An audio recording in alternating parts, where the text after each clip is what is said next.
Hello student. Welcome to Aditya science concept. कैसे हैं dear? Hopefully कि आप अच्छे होंगे, स्वस्थ होंगे। डियर स्टूडेंट, आज के इस लेक्चर में हम लोग पढ़ने वाले हैं डाइल्यूशन ऑफ एसिड्स एंड हमारा बेसेस, यानी कि क्या होते हैं तनुकृत विलयन, क्या होता है सांद्र विलयन, किस तरीका से हम सांद्र विलयन को तनु विलयन में परिवर्तन करते हैं, कैसे हम सांद्र जो हमारा अम्ल होता है उसको कैसे हम तनु अम्ल में बदलते हैं।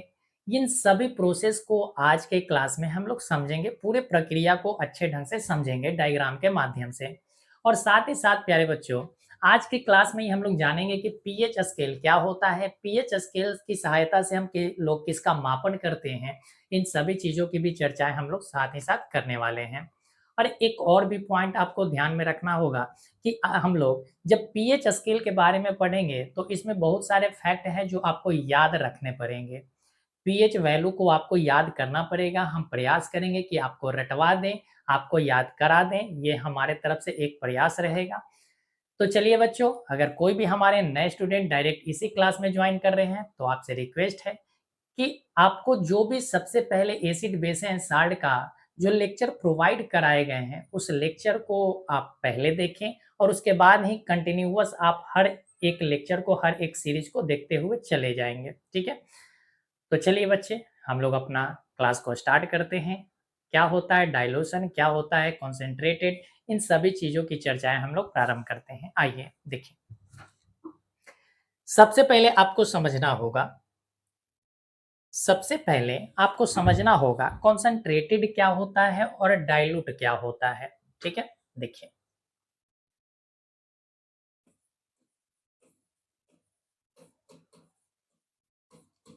कॉन्सेंट्रेटेड और एक तरफ हमने लिखा डाइल्यूट। डाइल्यूट, कॉन्सेंट्रेटेड का मतलब होता है सांद्र।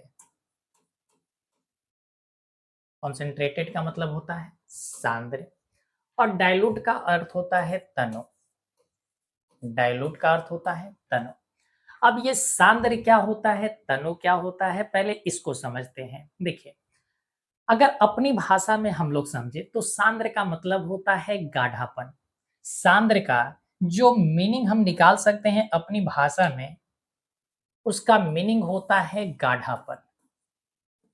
अब कहेंगे सर गाढ़ापन का मतलब हमें समझ में नहीं आया। ऐसा कोई भी बच्चा नहीं होगा जिसे पता नहीं होगा कि गाढ़ापन क्या होता है।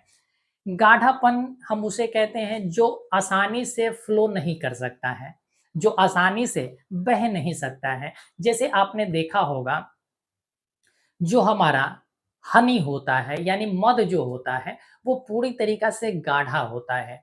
हनी जो होता है वो पूरी तरीका से गाढ़ा होता है। अगर आप उसमें उंगली डालें और उंगली डालकर ऐसे अगर करते हैं तो हनी नीचे जल्दी नहीं टपकता है। क्यों? क्योंकि वो अधिक सांद्र है, वो अधिक गाढ़ा है। तो किसी भी सॉल्यूशन, कोई भी यदि सॉल्यूशन गाढ़ा है तो हम कहते हैं उसे कि वो सांद्र विलयन है। वो क्या है? सांद्र विलयन है। और तनु विलयन का मतलब होता है, तनु की अगर हम बात करें तो तनु कोई लड़की की नाम नहीं है। ठीक है, कोई तनु यहाँ लड़की नहीं है बच्चा। ठीक है, तनु का अर्थ है यहाँ पर किसी विलयन से, या आप कह सकते हैं कि तनु का अर्थ होता है पतलापन। क्या होता है? पतलापन, यानी कि एक ऐसा पदार्थ है जो फ्लो आसानी से कर जाए। एक ऐसा पदार्थ जो आसानी से फ्लो कर जाता, आसानी से बह जाता है, तो हम उसे कहते हैं कि वो हमारा एक तनु पदार्थ है। कैसा पदार्थ है? तनु पदार्थ है। यानी फ्लो कौन करेगा? अब आपके मन में सवाल आएगा कि सर वो कौन सा पदार्थ हो सकता है? तो बच्चे आप जरा सोचो कि अगर कोई फ्लो कर रहा है, कोई बह रहा है, तो इसका मतलब है कि वो द्रव होगा। वो क्या होगा? द्रव होगा। कोई विलयन ही हो सकता है जो फ्लो करेगा, बहेगा। तो हम जब डाइल्यूट और कॉन्सेंट्रेटेड की बात करते हैं तो ये हम एक विलयन की बात करते हैं कि कोई विलयन कितना गाढ़ा है और कोई विलयन कितना छिछला है या कितना पतला है, हम इसकी बात करते हैं। तो आपको ये बात समझ में आ गया होगा कि सांद्र का मतलब क्या होता है। अगर हम आपसे पूछे कि सांद्र का अर्थ क्या है तो बस आप सीधी सी भाषा में समझेंगे कि सर सांद्र का मतलब होता है गाढ़ा। अगर जो जितना गाढ़ा विलयन होगा वो उतना ही सांद्र होगा। जो जितना गाढ़ा है वो उतना ही सांद्र है। और डाइल्यूट का अर्थ है पतला, यानी कि कोई भी विलयन जितना पतला होगा हम कहेंगे कि वो उतना ही डाइल्यूट होगा, उतना ही तनु होगा। बात समझ गए? चल, तो जब हम सांद्र की और तनु की बात करते हैं तो सांद्र और तनु में किसकी हम बात कर रहे हैं सर? विलयन की बात कर रहे हैं, यानी किसी सॉल्यूशन की बात करते हैं। तो आ जाओ, सबसे पहले हम लिख लेते हैं सॉल्यूशन। सबसे पहले हम लिख लेते हैं सॉल्यूशन। सॉल्यूशन यहाँ किसी प्रश्न का नहीं है बच्चा, यहाँ सॉल्यूशन का मतलब है विलयन। यहाँ सॉल्यूशन का मतलब है विलयन।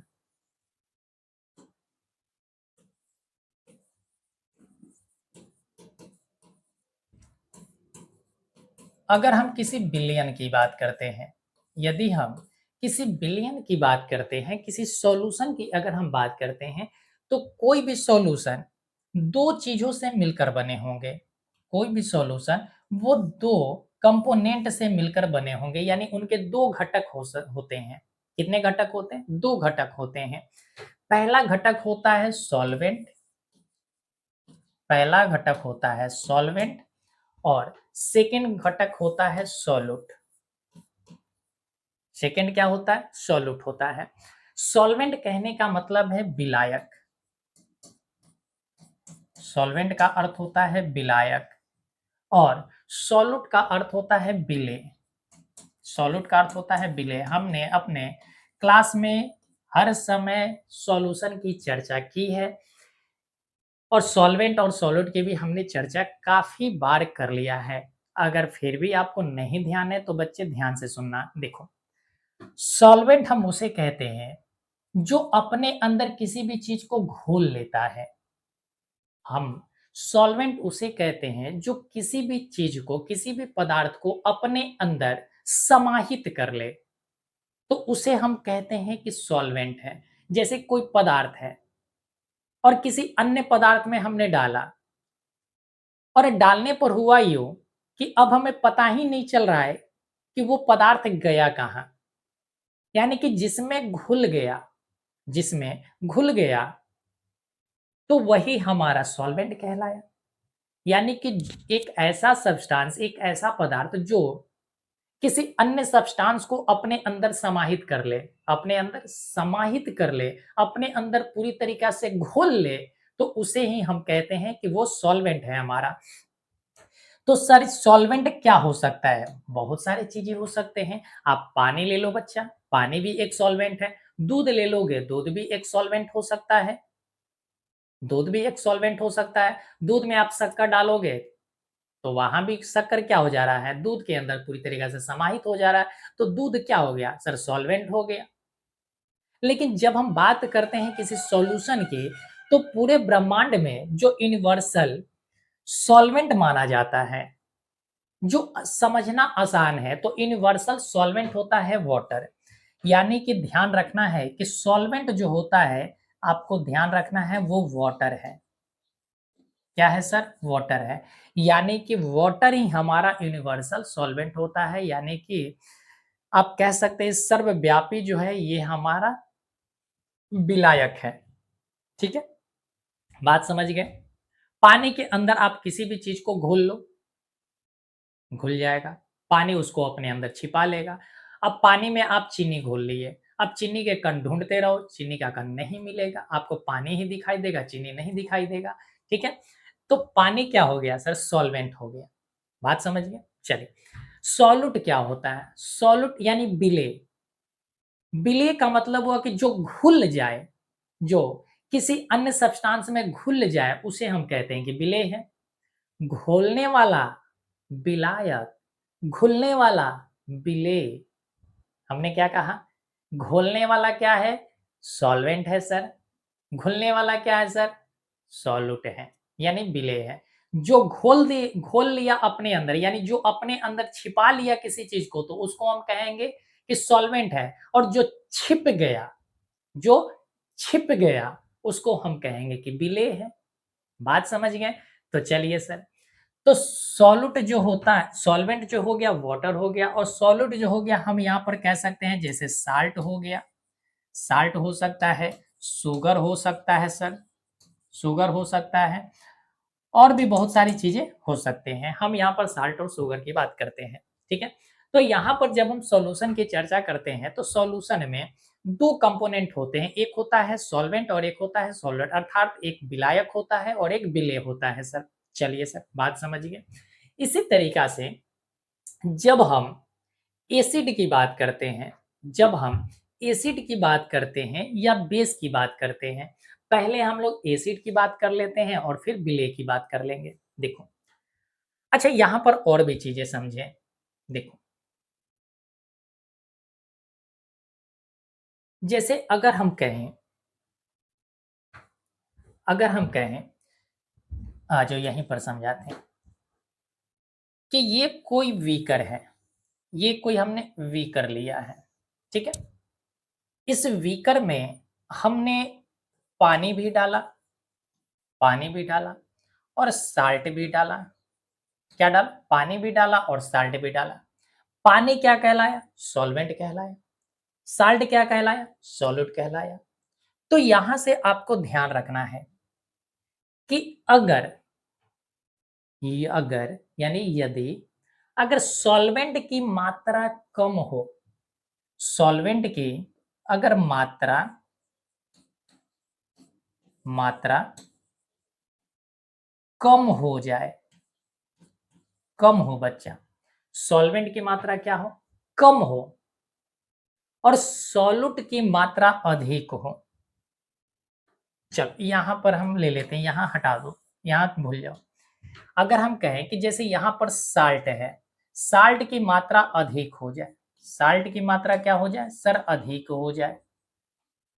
और पानी की मात्रा सर कम हो जाए, पानी की मात्रा कम हो जाए। पानी सर है क्या? पानी है क्या? तो पानी हमारा है सॉल्वेंट, पानी है हमारा सॉल्वेंट। और साल्ट क्या है सर? आप कहेंगे सॉल्यूट। साल्ट क्या है? सॉल्यूट है, ठीक है। तो हमने यहां पर आपको बताया कि अगर जल की मात्रा कम हो जाए, जल की मात्रा कम हो जाए अर्थात सॉल्वेंट की मात्रा कम हो जाए, जब भी कम होता है तो हम उसे ब्रैकेट में एरो का साइन नीचे की ओर देते हैं, और जब किसी सब्सटेंस को हमें अधिक बताना होता है तो हम एरो का साइन ऊपर की ओर देते हैं। यानी कि सॉल्वेंट की मात्रा अगर कम हो जाए और सॉल्यूट की मात्रा अगर अधिक हो जाए, तो ये बच्चा एक क्या बना हुआ है? तो ये एक सॉल्यूशन है। ये क्या है? सॉल्यूशन है, एक विलयन है। किसका सॉल्यूशन है सर?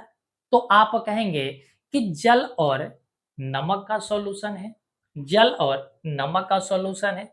तो यहां पर जो सॉल्यूशन बना है बच्चा, यहां पर कैसा सॉल्यूशन बना? कॉन्सेंट्रेटेड बना या डाइल्यूट बना? कहेंगे कि सर ये क्या बात हुई, ऐसे तो हमें पता ही नहीं चलेगा कि कौन यहाँ पर कॉन्सेंट्रेटेड बना है या डाइल्यूट बना है। तो देखो, अगर सॉल्वेंट की मात्रा अगर कम हो जाए, सॉल्वेंट की मात्रा अगर कम हो जाए बच्चा, और सॉल्यूट की मात्रा अगर अधिक हो जाए, सॉल्वेंट की मात्रा कम हो जाए, सॉल्यूट की मात्रा अगर अधिक हो जाए, तो यहां पर कहोगे कि यहां पर जो विलयन बनेगा वो कॉन्सेंट्रेटेड विलयन बनेगा। यहां पर जो हमारा सॉल्यूशन होगा वो सॉल्यूशन कॉन्सेंट्रेटेड होगा। कैसा होगा? कॉन्सेंट्रेटेड होगा। बात समझिए, बात समझिए कि अगर सॉल्वेंट की मात्रा कम हो, सॉल्यूट की मात्रा अधिक हो, तो ऐसे हमारा सॉल्यूशन जो होगा, ऐसे सॉल्यूशन को हम सांद्र विलयन कहते हैं। कैसे विलयन कहते हैं? सांद्र विलयन कहते हैं सर। पहला केस आपको समझ में आया। तो क्या यहां पर अब आप बता सकते हैं कि यहाँ पर जो है हमारा सॉल्यूट की मात्रा अधिक है और सॉल्वेंट की मात्रा कम है, तो ये जो हमारा सॉल्यूशन है वो सॉल्यूशन कैसा होगा?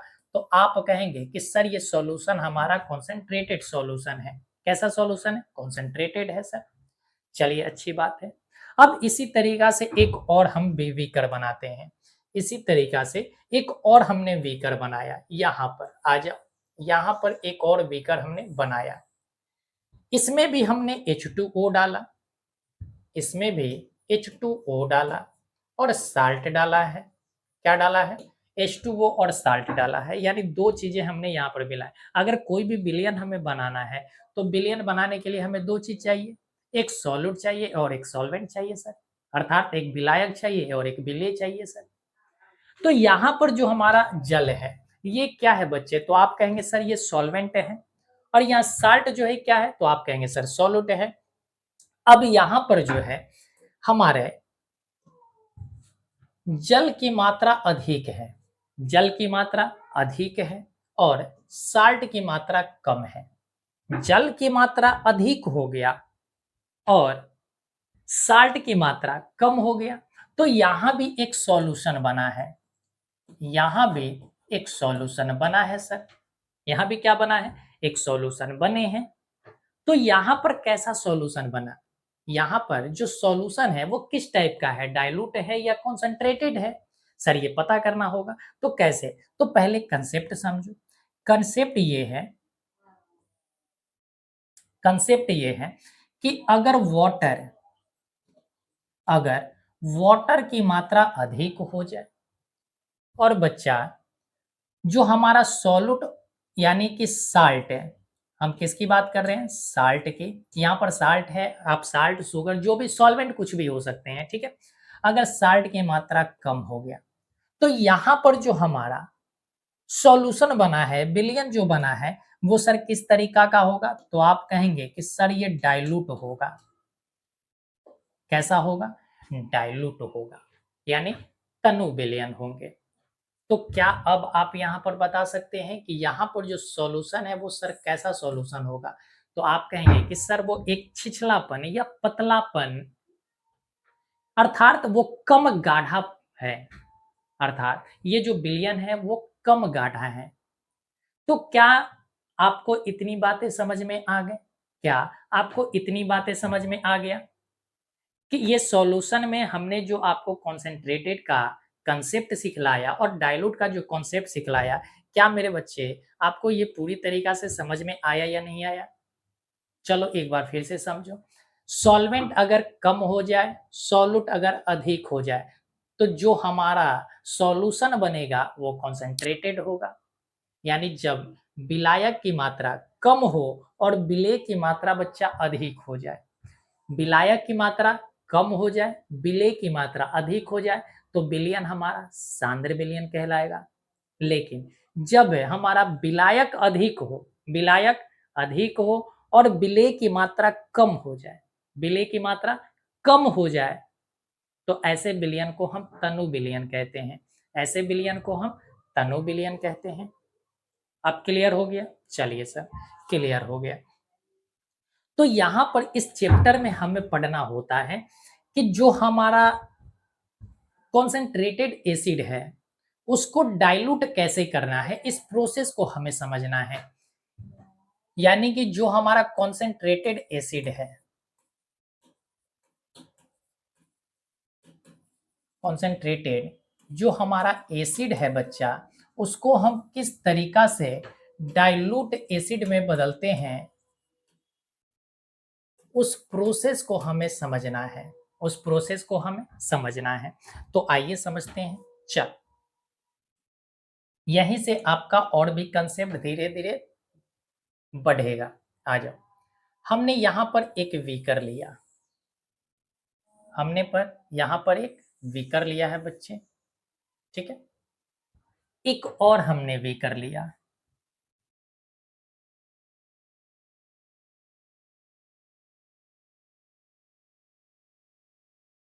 दो बीकर हमने ली है। अब इस बीकर में, अब इस बीकर में हम पानी की,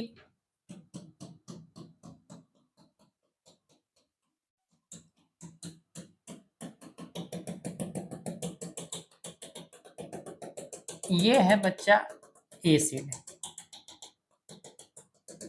ये है एसिड, और इसमें अब हम मिलाते हैं पानी। इसमें अब हम मिलाते हैं पानी की मॉलिक्यूल्स।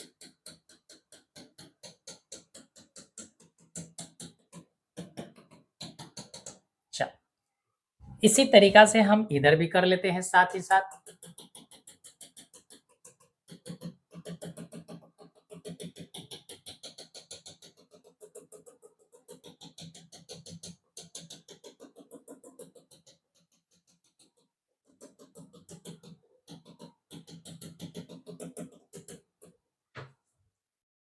और अब हम इसमें एसिड मिला देते हैं।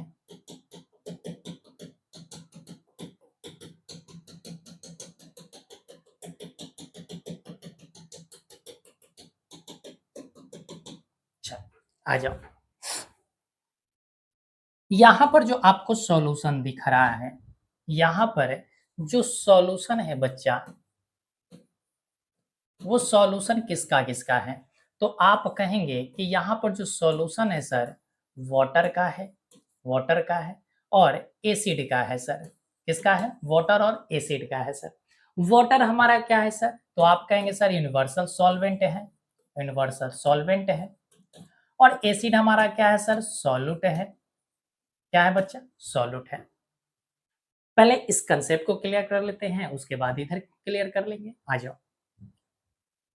अब यहां पर अगर देखेंगे तो ध्यान दो, हमने यहां से एक मॉलिक्यूल्स यहां से उठा रहे हैं, यहां से हमने एक मॉलिक्यूल्स उठाया, ठीक है। अच्छा, यहां पर हमने एक मॉलिक्यूल्स ली है, इसको हम ले लेते हैं 1 ml।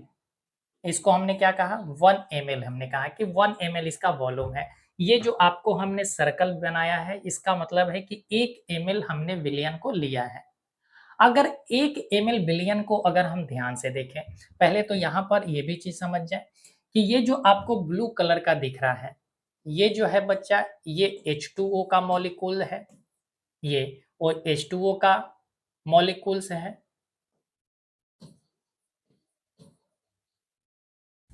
और जो आपको पिंक कलर का दिख रहा है, जो आपको पिंक कलर का दिख रहा है, ये एसिड का मॉलिक्यूल है,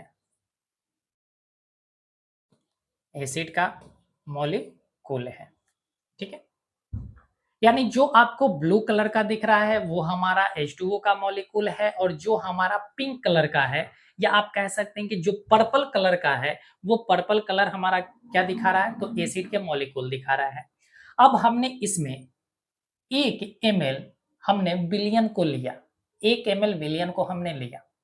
जब हमने 1 ml विलियन को लिया, तो यहां पर हमें वाटर और एसिड दोनों मिलेंगे। अगर हम कहें कि अगर किसी दूध में पानी मिक्स है बच्चे, अगर किसी दूध में पानी अगर मिक्स है, तो दूध को कहीं से भी निकाल लो, दूध को कहीं से भी निकाल लो। जैसे मान के चलो कि एक ड्रम है, एक ड्रम में मान के चलो कि दूध भरा हुआ है, और उस दूध में आपने पानी भी मिलाए हुए हो, उस दूध में आप पानी भी डाले हुए हो। अब उसे ड्रम से या उस कंटेनर के कहीं से भी पानी निकालो, चाहे आप तली से निकाल लो, चाहे बीच से निकाल लो, चाहे दीवार के सरफेस साइड से निकाल लो, या ऊपर से निकाल लो, कहीं से भी अगर निकालते हो, तो उसे दूध में आपको पानी भी मिलेगा। उस दूध में क्या मिलेगा? पानी भी मिलेगा। क्यों बच्चा? क्योंकि दूध जो है एक मिक्सचर है। दूध क्या है? एक मिक्सचर है। उसमें सॉल्वेंट भी है और सॉल्यूट भी है। सॉल्वेंट भी है और सॉल्यूट भी है, दोनों है। यहाँ पर सॉल्वेंट दूध हो गया और सॉल्यूट क्या हो गया? पानी हो गया। क्योंकि पानी अब आपको दिख नहीं रहा है, आपको दूध दिखाई दे रहे हैं बट पानी दिखाई नहीं दे रहा है। इस वजह से इस कंडीशन में पानी बच्चा सॉल्यूट हो गया और दूध हमारा सॉल्वेंट हो गया। दूध क्या हो गया? सॉल्वेंट हो गया। तो जब हम यहाँ, जब उस कंटेनर से कहीं से भी अगर हम दूध निकालते हैं, तो उस दूध के मिक्सचर में हमें दूध भी मिलेगा और पानी भी मिलेंगे, दोनों चीज मिलेंगे। तो यही कंसेप्ट अगर हम यहाँ अप्लाई करें कि इस सॉल्यूशन में क्या है? वाटर भी है और एसिड भी है। तो इस सॉल्यूशन में से हमने 1 ml सॉल्यूशन को बाहर निकाला, 1 ml सॉल्यूशन को हमने बाहर निकाला। जब हमने 1 ml सॉल्यूशन को बाहर निकाला, तो यहां हमने पाया, यहां हमने देखा कि यहाँ हमें H2O भी मिले और साथ ही साथ बच्चा एसिड भी मिला। क्या मिला? एसिड भी मिला। अब एसिड में कुछ भी हो सकता है, आप HCl भी ले लो, आप HCl ले लो, KCl ले लो, H2SO4 ले लो, एसिटिक एसिड ले लो, जो मर्जी आप ले लो, ठीक है। एसिड के जगह पर कुछ भी हो सकते हैं। तो यहाँ 1 ml में हमने देखा कि H2O भी है और एसिड भी है, ठीक है। और ये जो पॉइंट पॉइंट आपको दिख रहा है, इनको हमने क्या बनाया है? मॉलिक्यूल बनाए हैं, ठीक है, यानी अणु बनाया है। अब अगर ध्यान से देखेंगे तो यहाँ पर जो है आपको जल की जो अणु है 1 2 3 4, जल की जो अणु है आपको ब्लू जो दिखाई दे रहा है, ब्लू जो डॉट दिखाई दे रहे हैं, उनकी संख्या कितनी है बच्चा? तो आप कहेंगे सर 4 मॉलिक्यूल है। कितने मॉलिक्यूल हैं? 4 मॉलिक्यूल हैं। बात समझिए, बात समझ गए। एसिड सर कितना है? तो अगर एसिड अगर देखा जाए तो एसिड की मात्रा 1 2 3 4 5 6 7, 7 है। कितने मॉलिक्यूल हैं? 7 मॉलिक्यूल हैं। यानी कि जब हमने 1 ml सॉल्यूशन निकाला तो उसमें हमने पाया कि एसिड की मात्रा अधिक है और जल की मात्रा कम है। अगर हम किसी विलयन में बच्चा हमने कहा कि दूध और पानी मिक्स किया है, दूध और पानी को मिक्स करके हमने डाला, उसको मिक्स कर दिया, तो हम कहीं से भी निकालेंगे, कहीं से भी निकालेंगे तो दूध और पानी दोनों निकलेगा, दूध और पानी दोनों निकलेगा। लेकिन बच्चा जो अत्यधिक रहेगा वो ज्यादा बाहर निकलेगा और जिसकी मात्रा कम रहेगा वो कम निकलेगा। हमने क्या कहा कि जिसकी मात्रा अधिक होगी वो अधिक निकलेंगे और जिसकी मात्रा कम होगी वो कम निकलेगा। वही कंसेप्ट यहां समझ लो कि यहां पर जो हमने A1 ml जो हमने सॉल्यूशन निकाला है, इसमें हमने देखा कि जो जल का मॉलिक्यूल है वो 4 हमें दिखाई दे रहे हैं। कितने मॉलिक्यूल्स हमें दिखाई दे रहे हैं बच्चा? 4 मॉलिक्यूल्स दिखाई दे रहे हैं। लेकिन जब हमने देखा कि एसिड के मॉलिक्यूल्स कितने हैं, तो हमने देखा कि एसिड के जो मॉलिक्यूल्स हैं वो जल के मॉलिक्यूल्स से अधिक है, जल के मॉलिक्यूल्स से अधिक है। इतनी बात समझ में आ गया? चलो सर समझ में आ गया। वाटर क्या है बच्चा? सॉल्वेंट है। एसिड क्या है? सॉल्यूट है। यानी कि यहां अगर ध्यान से देखा जाए तो जल की मात्रा क्या है बच्चा? कम है सर। और यहाँ पर जो एसिड है, एसिड की मात्रा क्या है? अधिक है। एसिड की मात्रा अधिक है। अब आ जाओ पिछले स्लाइड पर, आ जाओ पिछले स्लाइड पर। अब यहाँ पर देखो, यहाँ पर हमने 2 केस पढ़ाया, केस नंबर 1 और ये केस नंबर 2 है। अब बताओ, जल की मात्रा कम है और यानी कि सॉल्वेंट की मात्रा कम और सॉल्यूट की मात्रा अधिक है, तो ऐसे सॉल्यूशन को हम क्या नाम देते हैं? कॉन्सेंट्रेटेड कहते हैं। तो यहाँ पर जो हमारा सॉल्यूशन होगा, यहाँ पर जो सॉल्यूशन है बच्चा, वो सॉल्यूशन कैसा है? तो आप कहेंगे कि सर ये जो सॉल्यूशन है, ये जो सॉल्यूशन है, ये सॉल्यूशन बच्चा कॉन्सेंट्रेटेड है। कैसा सॉल्यूशन है? सांद्र विलयन है। क्या है? ये एक सांद्र विलयन है, सांद्र विलयन है बच्चा। बात समझे या नहीं समझे? क्या इतनी देर में हमने जो समझाया, क्या ये कंसेप्ट आपको क्लियर हुए? क्लियर है? चलो सर क्लियर है। अगर क्लियर है तो अब आगे की चर्चा सुनो। अगर यहां पर एसिड की मात्रा अगर अधिक है, अगर एसिड की मात्रा अधिक है तो बच्चा एसिड में क्या होता है? अगर हम आपसे पूछें कि एसिड में क्या होते हैं, तो आप कहोगे कि सर एसिड में हमारा, एसिड जो है,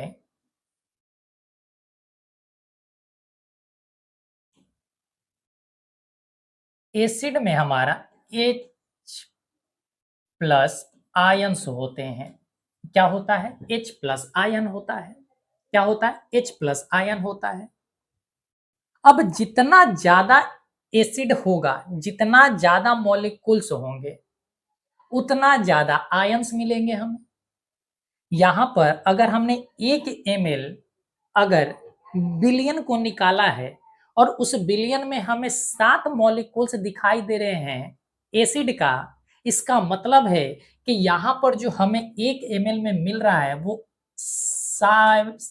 7 गो आयंस मिल रहे हैं। कितने आयंस मिल रहे हैं हमें? 7 आयंस हमें मिल रहे हैं।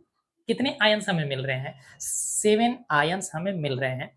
तो अब जरा सोचो, अगर यहाँ पर 7 आयंस है तो हमने तो 1 ml की बात की है। कितने ml की बात की? 1 ml की बात की है। अगर ये 1 लीटर हो, कितना हो? 1 लीटर अगर हो तो H प्लस आयन की मात्रा और भी अधिक होगी। H प्लस आयन की मात्रा क्या होगी? अधिक होगी। तो यहां से हम कह सकते हैं कि इस सॉल्यूशन में जो H प्लस आयन होंगे, H प्लस आयंस जो होगा उसके मात्रा भी क्या होगी? अधिक होंगे।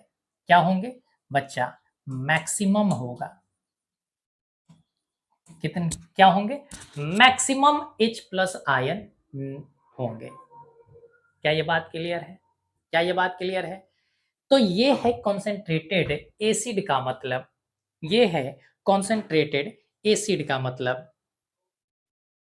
ठीक है, चल और भी समझो। जब यहां पर H प्लस आयन मैक्सिमम है, इसका मतलब है कि ये कंप्लीटली आयोनाइड होंगे। क्या होगा? ये कंप्लीटली आयोनाइड होंगे, यानी कि पूर्णतः पूर्णतः आयनीकृत होंगे बच्चा। ये क्या होंगे? पूर्णतः आयनीकृत होंगे, यानी ये पूरी तरीका से आयोनाइज्ड होंगे। बात समझ गए? बात समझ गए? आगे बढ़ जाए। चल, तो ये कंसेप्ट हमारा क्लियर हुआ। ये हमारा क्या था? कॉन्सेंट्रेटेड एसिड था। अब आते हैं डाइल्यूट एसिड पर। डाइल्यूट एसिड की भी अगर हम बात करें तो यहां भी बच्चा सॉल्यूशन है। यहां भी क्या बना है? सॉल्यूशन बना है। इस सॉल्यूशन में भी क्या है? तो आप कहेंगे सर वाटर है, वाटर है, और क्या है सर? एसिड है। वाटर और एसिड दोनों है।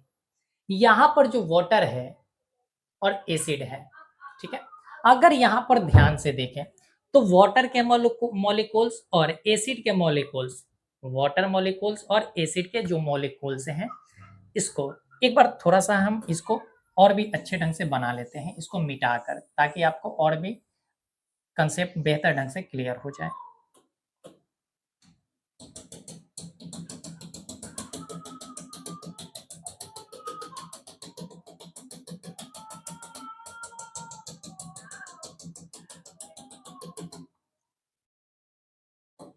एसिड के भी मॉलिक्यूल्स बना लेते हैं।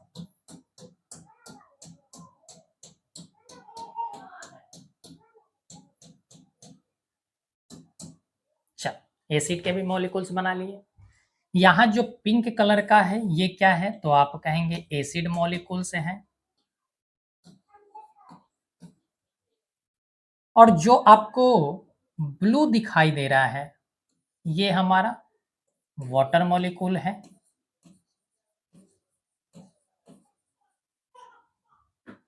चल, इतनी बात समझ गए। अब इस विलयन से हम 1 ml सॉल्यूशन को बाहर निकालते हैं। यहां से हम 1 ml सॉल्यूशन को बाहर निकालते हैं। ठीक है, 1 ml सॉल्यूशन निकालना है तो हम यहाँ कहीं बीच से निकाल रहे हैं बच्चा। ठीक है, चल बीच से निकाल रहे हैं। तो ये लो, हमने यहां से 1 ml विलयन को निकाला। 1 ml सॉल्यूशन को हमने निकाला। ये कितना है?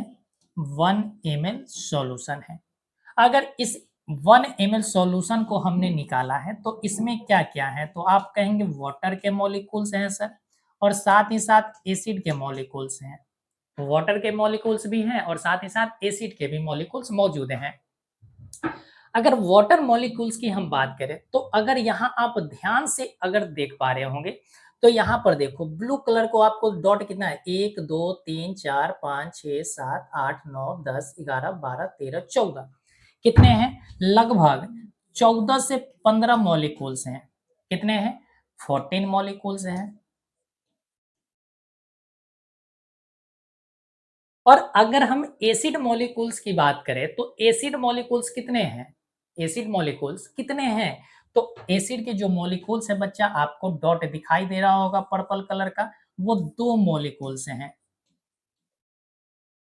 कितने मॉलिक्यूल्स हैं? 2 मॉलिक्यूल्स हैं। अगर यहाँ पर 2 अणु है एसिड का और 14 अणु है जल का, तो यहाँ पर किसकी मात्रा अधिक है? यहाँ पर ये 1 ml जो हमने विलयन निकाला है, इसमें सॉल्वेंट की मात्रा अधिक है या सॉल्यूट की मात्रा अधिक है? किसके जो मॉलिक्यूल्स हैं सर्वाधिक है? तो आप कहेंगे कि वाटर के जो मॉलिक्यूल्स हैं सर वो अधिक है और एसिड का जो मॉलिक्यूल्स है वो सर कम है। वाटर का मॉलिक्यूल्स अधिक है और हमारा एसिड का जो मॉलिक्यूल्स है वो कम है सर। अगर ये वाटर मॉलिक्यूल्स अधिक है, इसका मतलब है कि सॉल्वेंट अधिक है, सॉल्वेंट अधिक है, और एसिड की मात्रा कम है, इसका मतलब सॉल्यूट की मात्रा कम है, सॉल्यूट कम है इस विलयन में। अगर इस विलयन में सॉल्यूट कम है बच्चा और सॉल्वेंट अधिक है, तो यहाँ कौन सा केस बना? सेकेंड नंबर केस बना। वाटर अधिक है, साल्ट कम है, यानी सॉल्यूट कम है। तो यहाँ पर जो विलयन बना है वो कैसा विलयन बना है? आप कहेंगे सर डाइल्यूट बना है। तो हम कह सकते हैं कि ये जो विलयन है सर, ये जो विलयन है, ये विलयन कैसा है सर? तो आप कहेंगे कि सर ये विलयन डाइल्यूट है। कैसा विलयन है? डाइल्यूट विलयन है, यानी डाइल्यूट एसिड है। यानी यहाँ एसिड की मात्रा है लेकिन उतने नहीं है। यहाँ एसिड की मात्रा भी है बट उतने नहीं है। तो हम कह सकते हैं कि यहाँ पर जो H2O है, जो यहाँ पर H2O है, उसकी मात्रा मैक्सिमम है और एसिड की मात्रा क्या है? मिनिमम है। अगर एसिड की मात्रा मिनिमम है तो हम कह सकते हैं कि एसिड जो है बच्चा, वो तो H प्लस आयन देगा। वो क्या देगा? H प्लस आयन देगा। अगर H प्लस आयन देगा तो इस सॉल्यूशन में जो H प्लस आयन है, H प्लस आयंस जो है वो क्या है? तो आप कहेंगे कि सर मिनिमम है। क्या है? मिनिमम है। क्या है? मिनिमम है सर। अगर मिनिमम है तो हम इसे कह सकते हैं कि ये आंशिक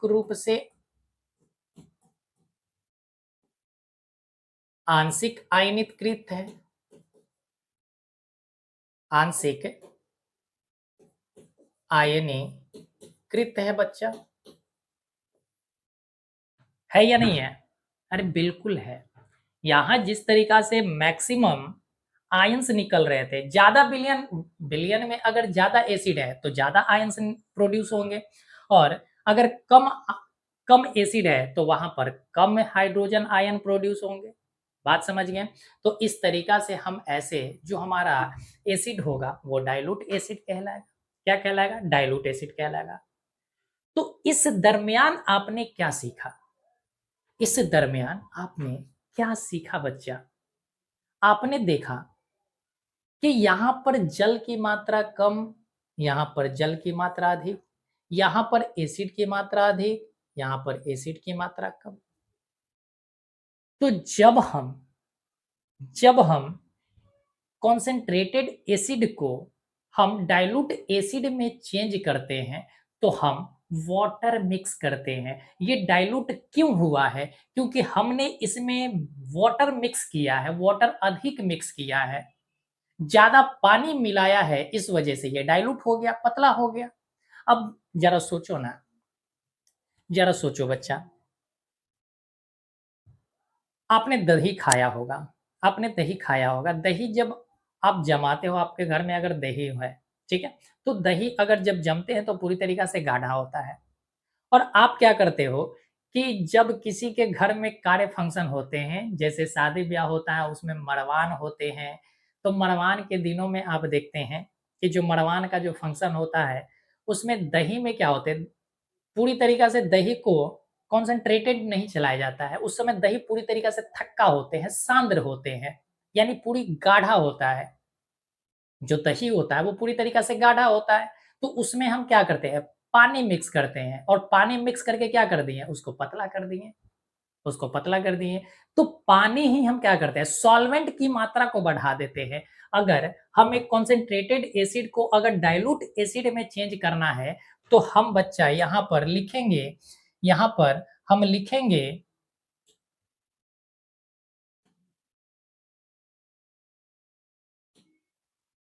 यहाँ पर हम लिखेंगे कि सॉल्वेंट की जो मात्रा है, सॉल्वेंट जो है उसको हम अधिक करते हैं, सॉल्वेंट की मात्रा को हम बढ़ाते हैं और सॉल्वेंट को ही हम क्या करते हैं, मिक्स करते हैं, सॉल्वेंट को ही मिक्स करते हैं। यानी सॉल्वेंट कहने का मतलब है कि यहाँ पर हम H2O की मात्रा बढ़ा देते हैं, H2O की मात्रा बढ़ा देते हैं। और जैसे ही हमने H2O की मात्रा बढ़ाया, तो जो हमारा सांद्र विलयन था वो चेंज हो गया हमारा तनु विलयन में, तो वो चेंज हो गया तनु विलयन में।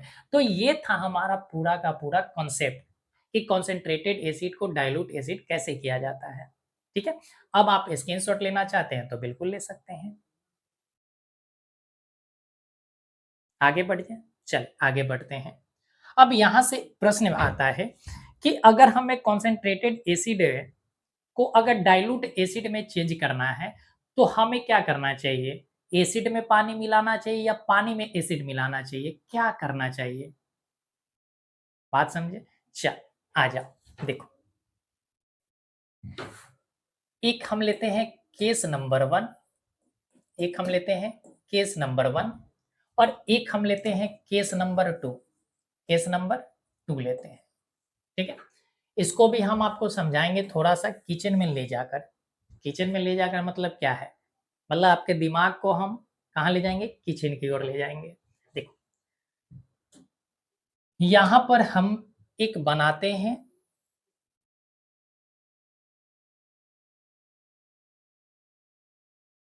वीकर और यहां भी एक हम बना लेते हैं वीकर, दो वीकर हमने यहां पर बनाया है। अब इसमें हम एसिड की मात्रा बढ़ाते हैं, ग्रीन कलर को जो हम ले रहे हैं वो एसिड ले रहे हैं। ठीक है बच्चा, इसमें हम पूरी तरीका से एसिड भर रहे हैं, ये क्या है, एसिड है पूरी तरीका से।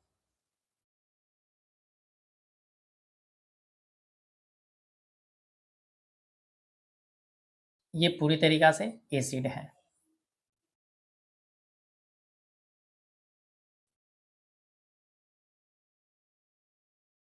चल ये एसिड है।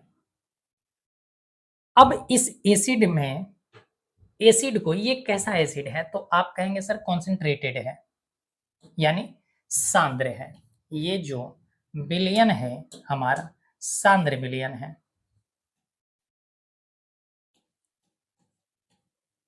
सांद्र विलयन है। सांद्र विलयन कहने का मतलब है कि सांद्र एसिड। ठीक है, कैसा एसिड है, कॉन्सेंट्रेटेड एसिड है, सांद्र अम्ल है। विलयन की जगह पर अम्ल ही लिख देते हैं, ज्यादा बेहतर रहेगा। यानी इसमें अम्ल की मात्रा अधिक है, अम्ल की मात्रा क्या है बच्चा, अधिक है। अब यहाँ पर जो सॉल्यूशन है, यहाँ पर जो बच्चा सॉल्यूशन है इसमें क्या है, तो आप कहेंगे कि सॉल्वेंट, सॉल्वेंट कम है और सॉल्यूट, सॉल्यूट अधिक है बच्चा। सॉल्वेंट कम है, सॉल्यूट अधिक है, यही मतलब होता है कॉन्सेंट्रेटेड का। अब इसको हमें डाइल्यूट करना है, अब इसे हमें डाइल्यूट करना है। अगर डाइल्यूट हमें करना है तो हम क्या करें, क्या इसमें H2O हम मिला दें, क्या हम यहां पर एक बीकर लेते हैं। ठीक है,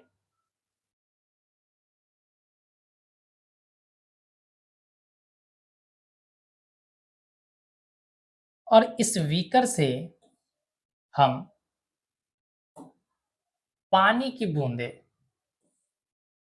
पानी की, ये पूरी तरीका से क्या है, पानी भरा हुआ है।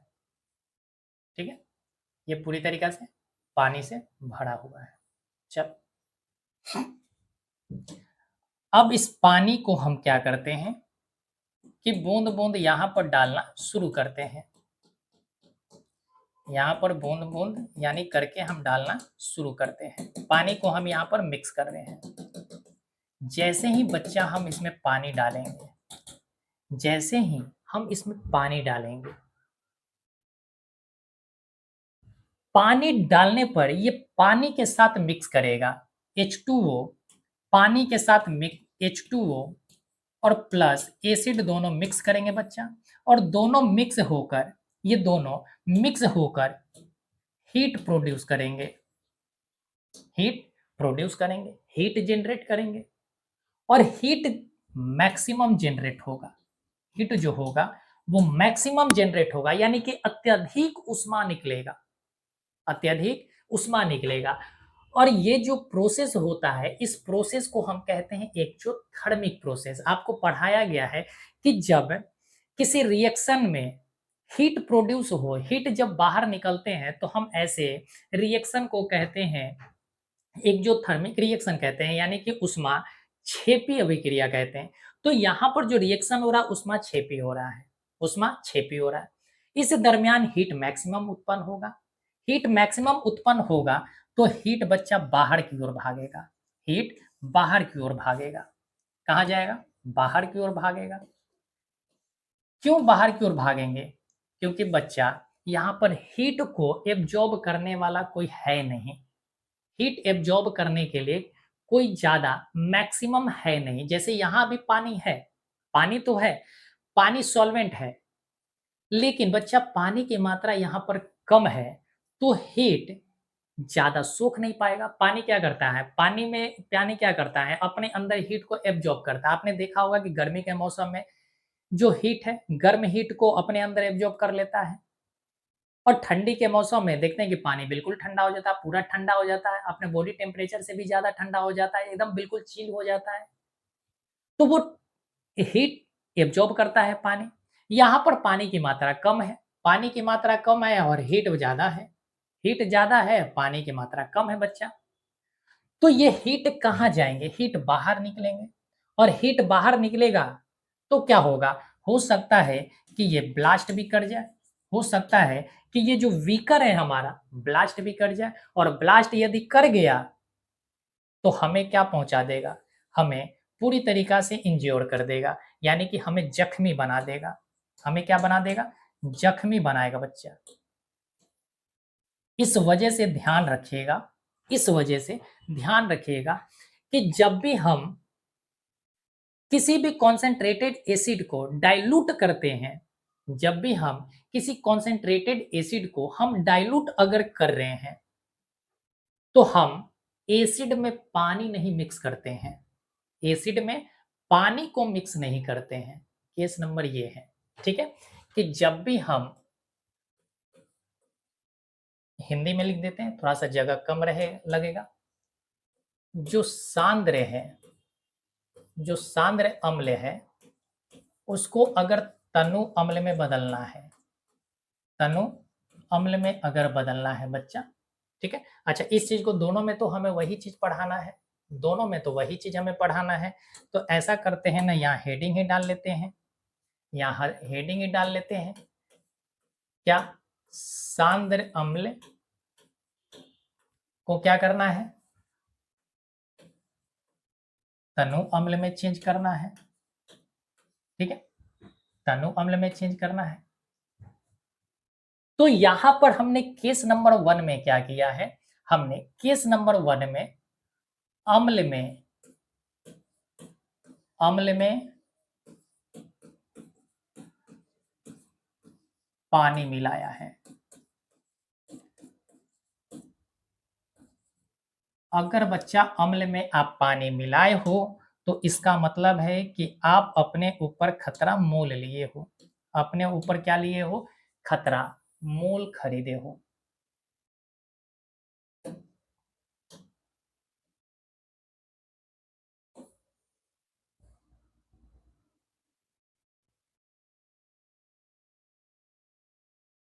बात समझ गए? तो ये वाले केस कभी भी आपको नहीं करना है। एग्जाम में यहीं से प्रश्न पूछा जाता है कि जब कोई सांद्र अम्ल है, अगर उसको तनुकृत करना है, तनु अम्ल बनाना है, तो क्या हमें अम्ल में पानी मिलाया ना चाहिए? क्या अम्ल में पानी मिलाना चाहिए? तो नहीं बच्चा, कभी भी ऐसी गलती नहीं करना है, कभी भी ऐसी गलती नहीं करना है। तो केस नंबर 1 आपका क्या होगा? जो प्रोसेस होगा, ये प्रोसेस हमारा गलत होता है। यानी किसी भी कह सकते हैं कि जो सांद्र अम्ल है अगर उसको तनु करना है तो ये प्रोसेस बिल्कुल गलत है। ऐसा बिल्कुल नहीं करना है, कभी भी नहीं करना है। समझ गए? चलो सर। तो सर फिर होगा कैसे? आ जाओ समझते हैं। अब इसमें इस बिलियन इस कंटेनर में हम पूरी तरीक़ा से भर रहे हैं पानी। इसमें हम पूरी तरीक़ा से पानी भर रहे हैं। ठीक है? यहाँ हमने पानी मिलाया, पानी डाल दिया। इसमें पानी की मात्रा मैक्सिमम है। चलो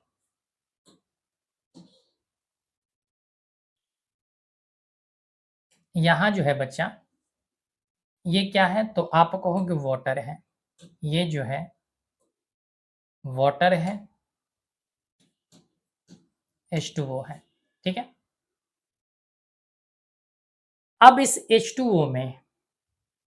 H2O में थोड़ी-सी एसिड भी है, एसिड भी है।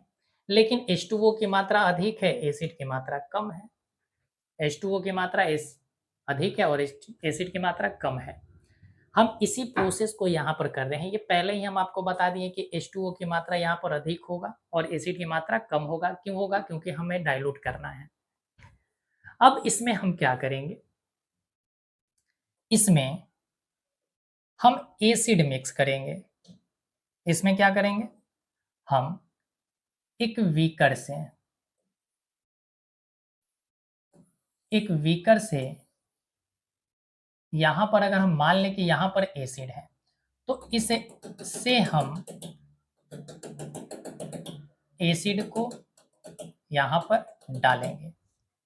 तो जैसे ही इस सॉल्यूशन में हमने इस वाटर में, ये क्या है बच्चा? वाटर है और इस वाटर में हमने क्या मिलाया? तो एसिड मिलाया। वाटर में क्या मिलाया हमने? एसिड मिलाया।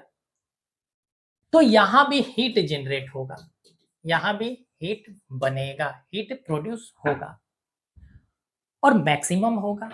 हीट जो प्रोड्यूस होगा वो मैक्सिमम प्रोड्यूस होगा। ऐसा नहीं है कि थोड़ा-सा होगा, यहाँ भी मैक्सिमम हीट प्रोड्यूस होगा। लेकिन जब मैक्सिमम हीट प्रोड्यूस होगा, तो जो पानी है, जो सॉल्वेंट है, आपको पता है अभी-अभी हमने बताया कि पानी जो होता है वो हीट का अच्छा माना जाता है एब्जॉर्बर, यानी अच्छा वो अवशोषक माना जाता है।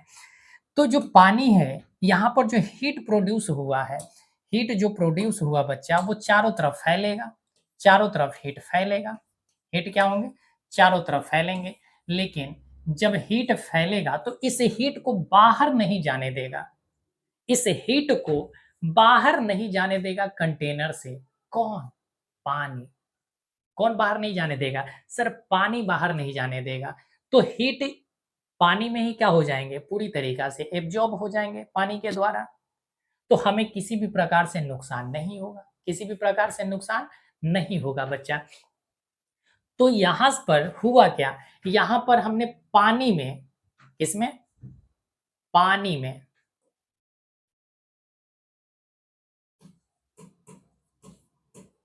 पानी में एसिड मिलाया है, पानी में एसिड मिलाया है। अगर पानी में एसिड मिलाया है, तो इससे हम अपने आप को बचा सकते हैं। इससे बच्चा हम अपने आप को बचा सकते हैं। और यही तनुकृत करने का एक बेहतर प्रोसेस माना जाता है कि आप वाटर में एसिड को मिलाइए, ना कि एसिड में वाटर को।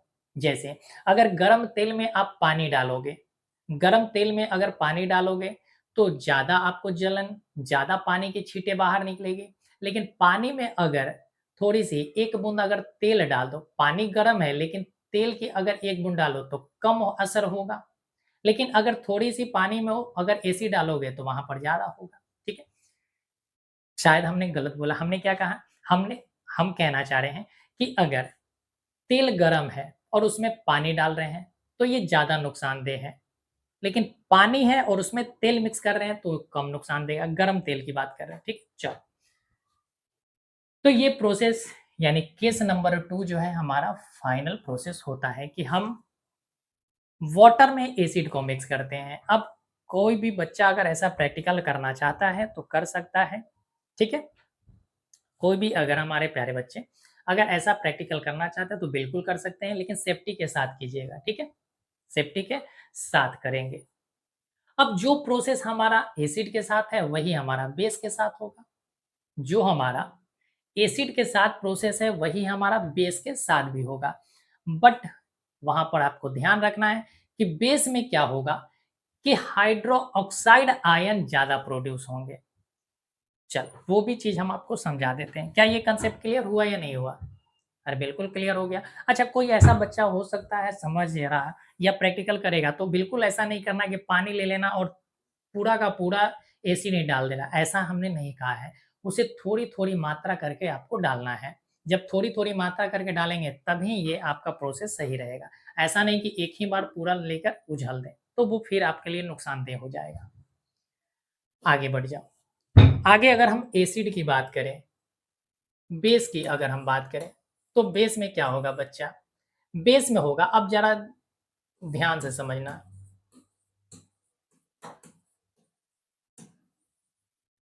कॉन्सन्ट्रेटेड अगर है तो इसमें भी एक सॉल्वेंट होगा, इसमें भी एक सॉल्वेंट होगा और एक सॉल्यूट होगा।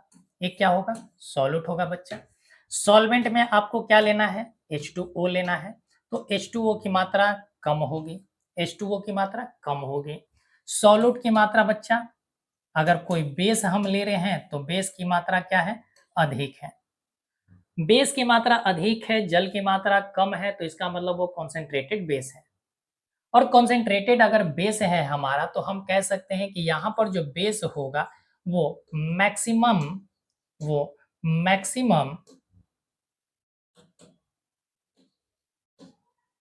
मैक्सिमम OH आयन देगा बच्चा, मैक्सिमम OH आयन प्रोड्यूस करेगा।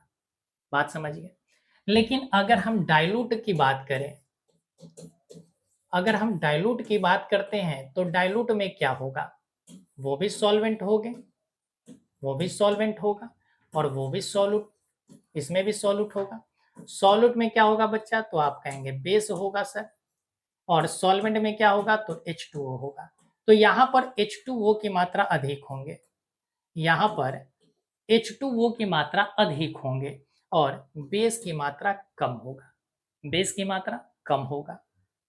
तो यहाँ पर जो बेस की मात्रा कम है इसका मतलब कि OH आयन जो होगा वो मिनिमम होगा। वो क्या होंगे? मिनिमम होंगे। तो अगर कॉन्सेंट्रेटेड है बेस तो उसमें मैक्सिमम हाइड्रोजन हाइड्राइड आयन यानी कि हाइड्रा ऑक्साइड आयन, माफ कीजिएगा, जो हमारा कॉन्सेंट्रेटेड आयन होगा उसमें हाइड्रा ऑक्साइड आयन की मात्रा अधिक होगी। और अगर डाइल्यूट बेस है तो उसमें हमारा हाइड्रा ऑक्साइड आयन जो होगा उसकी मात्रा कम होगी। बात समझे? और जो अगर कॉन्सेंट्रेटेड से डाइल्यूट करना है तो हम पानी में ही बेस को मिक्स करेंगे, पानी में ही बेस को मिक्स करेंगे, यही सबसे बेहतर प्रोसेस होता है। आगे बढ़ जाए तो ये पूरा का पूरा कंसेप्ट हमारा क्लियर हो गया। ये हमारा जो डाइल्यूशन वाला जो कंसेप्ट था ये हमारा पूरा का पूरा क्लियर हो गया। तो आइए इसको रीड कर लेते हैं। अब रीड करना बचा हुआ है, ये रहा। अम्लों का तनुकरण कहता है कि सांद्र अम्लों का तनुकरण एक ऊष्माक्षेपी अभिक्रिया है। अभी अभी हमने बताया है कि ये जो अभिक्रिया है कैसा अभिक्रिया है? एक ऊष्माक्षेपी है यानी एक्सोथर्मिक रिएक्शन है। किसी अम्ल को जल में मिलाने पर, यहाँ पर क्या कह रहा है कि अम्ल को जल में मिलाने पर, ऐसा नहीं कहा गया है कि जल में अम्ल को मिलाने पर, यहाँ कह रहा है कि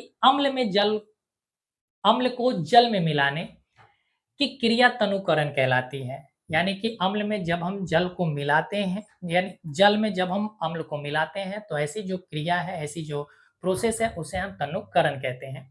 यह देखा गया है कि जब किसी सांद्र अम्ल को जल में तनु किया जाता है तो उष्मा उत्पन्न होता है। क्या होगा? उष्मा उत्पन्न होगा, इसी वजह से तो इसे उष्माक्षेपी कहा गया है। इस प्रकार जल में अम्ल का तनुकरण एक उष्माक्षेपी अभिक्रिया माना जाता है। बात समझिए। चलिए अगला जो पॉइंट लिखा हुआ है कह रहा है कि सांद्र अम्ल का तनुकरण एक अत्यधिक उष्माक्षेपी अभिक्रिया है। उत्पन्न उष्मा इतनी अधिक होती है कि विलयन छलक कर बाहर आ सकता है। हमने क्या कहा कि जो विलयन है वो छलक कर बाहर आ सकता है। अभी अभी आपने देखा कि जब हम कॉन्सेंट्रेटेड एसिड को जब हम डाइल्यूट करते हैं तो वो क्या होता है, हीट ज़्यादा प्रोड्यूस होते हैं। अगर प्रोसेस सही ना हो तो वो सारा का सारा क्या होगा, कंटेनर से बाहर आ जाएगा सॉल्यूशन। या किस जिस कांच के बीकर में तनुकरण है वो अत्यधिक स्थानीय तापमान के कारण टूट भी सकता है। हमने अभी कहा कि ब्लास्ट कर जाएगा। आगे बढ़ते हैं। कह रहा है इसलिए ऊष्माक्षेपी अभिक्रिया को धीमा करने के लिए, ऊष्माक्षेपी अभिक्रिया को स्लो करने के लिए अम्ल का तनुकरण हमेशा एक बीकर में पर्याप्त मात्रा में पानी लेकर, क्या कह रहा है कि पर्याप्त मात्रा में पानी लेकर, यानी कि पानी की मात्रा क्या होनी चाहिए बच्चा, अधिक होनी चाहिए, तथा उसमें सांद्र अम्ल को धीरे धीरे मिलाते हैं। उसमें सांद्र अम्ल को कैसे मिलाते हैं, धीरे धीरे मिलाते हैं, हिलाते हुए डालकर किया जाता है। यानी डाल रहे हैं मिला रहे हैं, डाल रहे हैं मिला रहे हैं धीरे धीरे। इस प्रकार हम हमेशा अम्ल को जल में अम्ल मिलाकर तनुकृत करते हैं, ना कि जल में अम्ल को मिलाकर। यहां पर देखो साफ साफ लिखा है कि ना कि जल में अम्ल, ना कि जल को अम्ल में, जल को हम अम्ल में नहीं मिलाते हैं, ठीक है, अम्ल को हम जल में मिलाकर तनुकृत करते हैं। तो ये रहा, देखो ये है डाइल्यूट। डाइल्यूट में देखो यहाँ पर जो सॉल्यूट है, ये व्हाइट व्हाइट जो दिखाई दे रहा है सॉल्यूट है, और इसकी मात्रा क्या है बच्चा, इसकी मात्रा कम है, और सॉल्वेंट की मात्रा अधिक है। सॉल्वेंट क्या है, अधिक है, सॉल्यूट क्या है, कम है। तो ये कैसा है, डाइल्यूट है। लेकिन अगर यहाँ पर देखें तो यहाँ पर सॉल्यूट की मात्रा अधिक है और सॉल्वेंट की मात्रा कम है, तो ये कॉन्सेंट्रेटेड है। यहाँ पर देखो उस प्रोसेस को समझाया गया है। यहाँ क्या किया गया है, जल में एसिड को डाला जा रहा है, तो ये प्रोसेस क्या है, सही है। लेकिन यहाँ पर क्या किया गया, एसिड में जल को मिलाया गया, तो ये प्रोसेस क्या है बच्चा, गलत है। तो इस तरीका से आप इसको ध्यान में रख सकते हैं। चल आगे बढ़ते हैं। कह रहा है कि जब हम किसी अम्ल को तनु करते हैं तो विलयन में प्रति इकाई आयतन H प्लस आयनों की सांद्रता कम होती है। यानी कि जैसे जैसे हम विलयन को तनुकृत करेंगे वैसे वैसे हमारा क्या होगा, हाइड्रोजन आयन की मात्रा कम होगी। अरे अम्ल ज्यादा तो हाइड्रोजन आयन ज्यादा, अम्ल की मात्रा कम तो हाइड्रोजन आयन भी कम। दूसरे शब्दों में घोल कम अम्लीय हो जाता है, ये मतलब है। अब कह रहा है कि क्षारों का तनुकरण, अरे सेम चीज है, जल के साथ क्षारों का मिश्रण है। आप इसको नोट कर सकते हैं, आप स्क्रीनशॉट ले लीजिए, ठीक, हमने समझा दिया आपको। आगे बढ़ते हैं। ये भी है, आप स्क्रीनशॉट लेना चाहते हैं बिल्कुल ले लीजिए। चलिए आगे बढ़ते हैं। अब आते हैं बच्चे पीएच स्केल पर कि पीएच स्केल क्या है। ठीक है, देखो सबसे पहले तो आपको ध्यान रखना है कि जो पीएच स्केल होता है, ठीक है, जो हमारा पीएच स्केल है, जो पीएच स्केल है,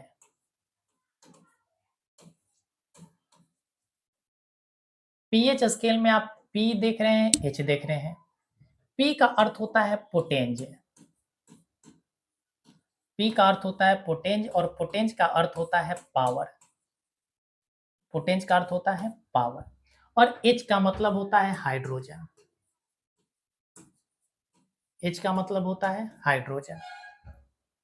सर इसका क्या मतलब है, यानी हाइड्रोजन के पावर को ये बताएगा, हाइड्रोजन के पावर को ये बताता है, हाइड्रोजन की क्षमता को बताता है, कितने आयंस मौजूद है हाइड्रोजन, किसी भी सॉल्यूशन में हाइड्रोजन के आयंस कितना मौजूद हैं, उसकी कितनी क्षमता है, कितना वो मजबूत है, इस चीज को बताता है।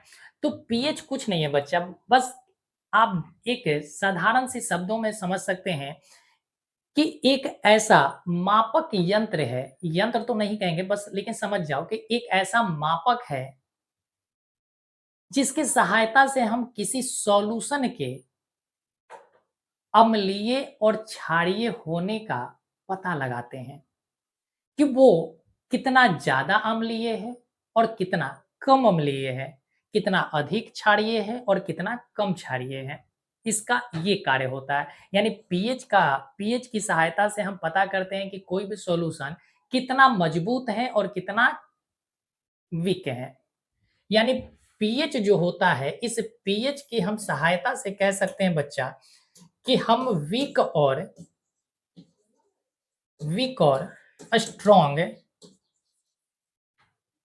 की पहचान करते हैं कि कौन सा एसिड वीक है और कौन सा एसिड स्ट्रॉन्ग है, कौन सा बेस वीक है, कौन सा बेस स्ट्रॉन्ग है, हम इसकी पता कर लेते हैं किसकी सहायता से, पीएच की सहायता से। यानी ये एक स्केल होता है, ठीक है, एक मापक होता है।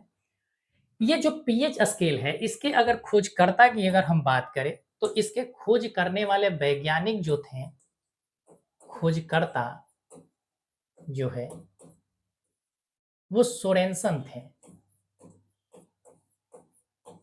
सोरेनसन। वैज्ञानिक का नाम क्या है? सोरेनसन। इन्हीं यही सोरेनसन ने एक मापक स्केल बनाया जिसकी सहायता से हम किसी भी सॉल्यूशन के वीक और स्ट्रॉन्ग होने के कारण को पता लगा लेते हैं। कारण नहीं कह सकते हैं वीक है या स्ट्रॉन्ग है, बस इसकी हम पता कर लेते हैं, उसकी कारण को हम नहीं पता लगाते हैं। ठीक है, कारण तो हमें पता चलता है जब हम उसका एक्सपेरिमेंट करते हैं तब। तो क्या इतनी बात समझ में आ गया? क्या इतनी बातें आपको समझ में आ गया कि इसका क्या मतलब है? आगे बढ़ जाए, चल आगे बढ़ते हैं। अब अगर हम बात करें पीएच स्केल का, तो यहां पर आपको ध्यान देखना है कि पीएच स्केल पर हमें पीएच वैल्यू मिलता है। पीएच स्केल पर क्या मिलता है? हमें पीएच वैल्यू मिलते हैं बच्चा।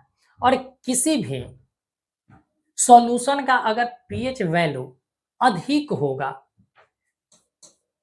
पीएच वैल्यू जो होता है वो इनवर्सली प्रोपोर्शनल होता है हाइड्रोजन का।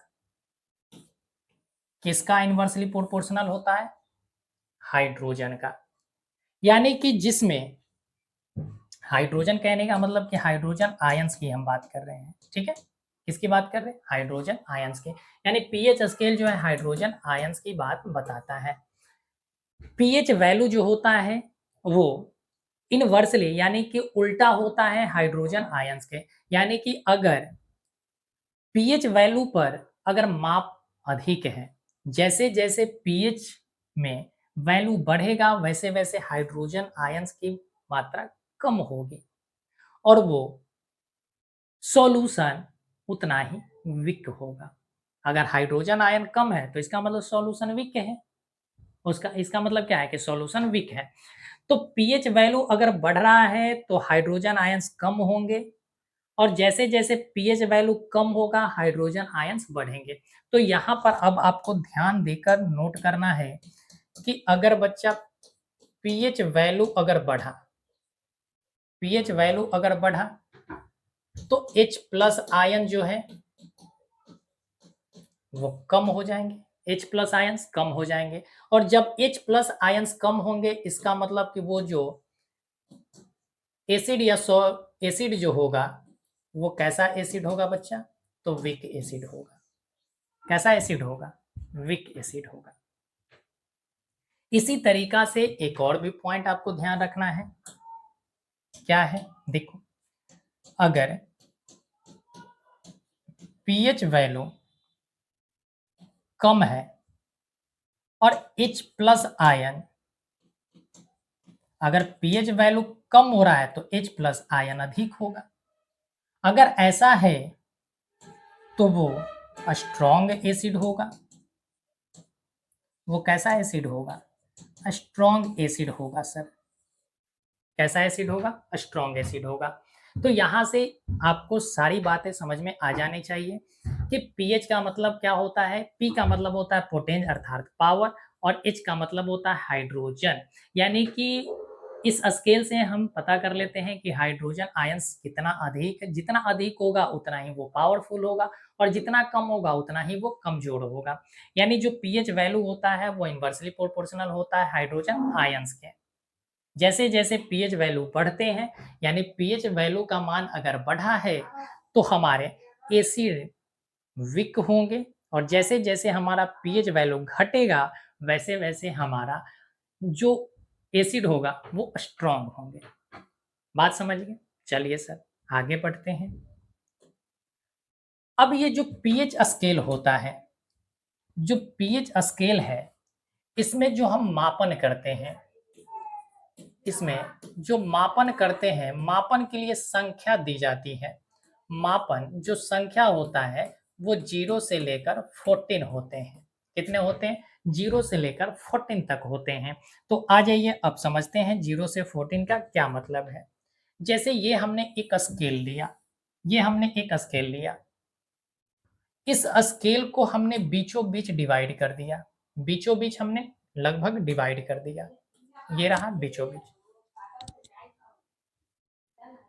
अब इसमें हम सबको मार्क करते हैं, ये 1 2 3 4 5 6 7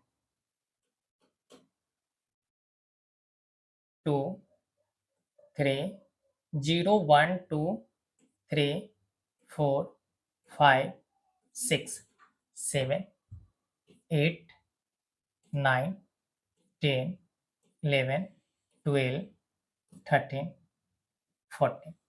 ठीक है, अब यहाँ पर नंबर लिख देते हैं। ये 0 है, 1 है, 2 है, 3 है, 4 है, 5 है, 6 है, ये 7 है। 7 को दूसरा कलर से लिख लेते हैं।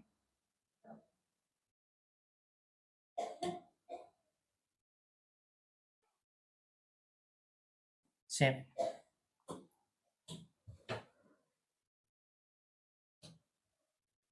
8 9 10 11 12 13 14, ये रहा हमारा।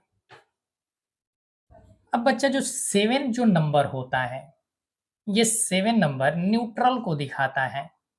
7 नंबर जो होता है वो न्यूट्रल को दिखाता है। न्यूट्रल सॉल्यूशन के बारे में बताता है, यानी कि अगर किसी भी सॉल्यूशन का पीएच वैल्यू अगर 7 आ जाए, किसी भी सॉल्यूशन का यदि पीएच वैल्यू 7 आ जाता है, तो ऐसे विलयन को हम उदासीन विलयन कहते हैं। ऐसे विलयन को हम उदासीन विलयन कहते हैं। अब जैसे जैसे जैसे जैसे इस 7 से बच्चा हम 0 की ओर बढ़ेंगे, तो यहां पर जो अम्लीयता होता है, यहां पर जो अम्लीयता होता है ये बढ़ता जाता है। अम्लीयता क्या होगा? बढ़ता जाएगा। और जैसे जैसे हम इस 7 से 14 की ओर चलते हैं, यानी इस 7 से हम 14 की ओर अगर बढ़ रहे हैं, तो यहां पर क्षारीयता बढ़ता है। यहां पर क्षारीयता बढ़ता है। बात समझे या नहीं समझे? कि जैसे जैसे हम 7 से 0 की तरफ बढ़ेंगे, वैसे वैसे उसे सॉल्यूशन का अम्लीयता बढ़ेगा। हमने क्या कहा कि जैसे जैसे हम 7 से 0 की तरफ चलना स्टार्ट करेंगे, तो उस सॉल्यूशन का, यानी उस एसिड का जो एसिडिक नेचर होगा वो अधिक होगा। यानी कि अगर 6 से हम 5 पर जा रहे हैं, 6 और 5 की अगर तुलना करें, तो 6 का एसिडिक नेचर कम होगा और 5 का एसिडिक नेचर अधिक होगा। यानी 6 से ज़्यादा मजबूत 5 वाला होगा और 5 से ज़्यादा मजबूत 4 वाला। कहने का क्या मतलब है कि अगर आपके स्कूल में अगर 100 बच्चे हैं, आपके स्कूल में अगर 7 बच्चे हैं, ठीक है? तो जो पहले रैंक पर होगा, इसका मतलब हो कि वो ज़्यादा पढ़ता होगा, ज़्यादा तेज होगा। और जो 7 रैंक पर होगा, वो बिल्कुल नहीं पढ़ता होगा, बिल्कुल भोंथर होगा, कह सकते हैं। तो 7 वाला तो बिल्कुल भोंथर है, यानी न्यूट्रल है, उदासीन है, उसपे कोई चीज़ है ही नहीं, कोई आयन्स मौजूद नहीं है। यानी जो न्यूट्रल होता है, यहाँ पर किसी भी तरह का आयन्स नहीं होते हैं। ना तो H+ आयन होगा और ना ही बच्चा वो OH आयन होगा। इन दोनों में से कोई भी आयन मौजूद नहीं होंगे। कोई भी आयन मौजूद नहीं होंगे। तो अगर अम्लीयता बढ़ रहा है, तो हम कह सकते हैं कि 7 से जैसे जैसे हम 0 की ओर जाएंगे, तो क्षारीयता कम होगा सर। क्षारीयता कम होगा सर, बिल्कुल कह सकते हैं। अगर किसी भी सॉल्यूशन का अगर अम्लीयता बढ़ रहा है तो क्षारीयता घट रहा है।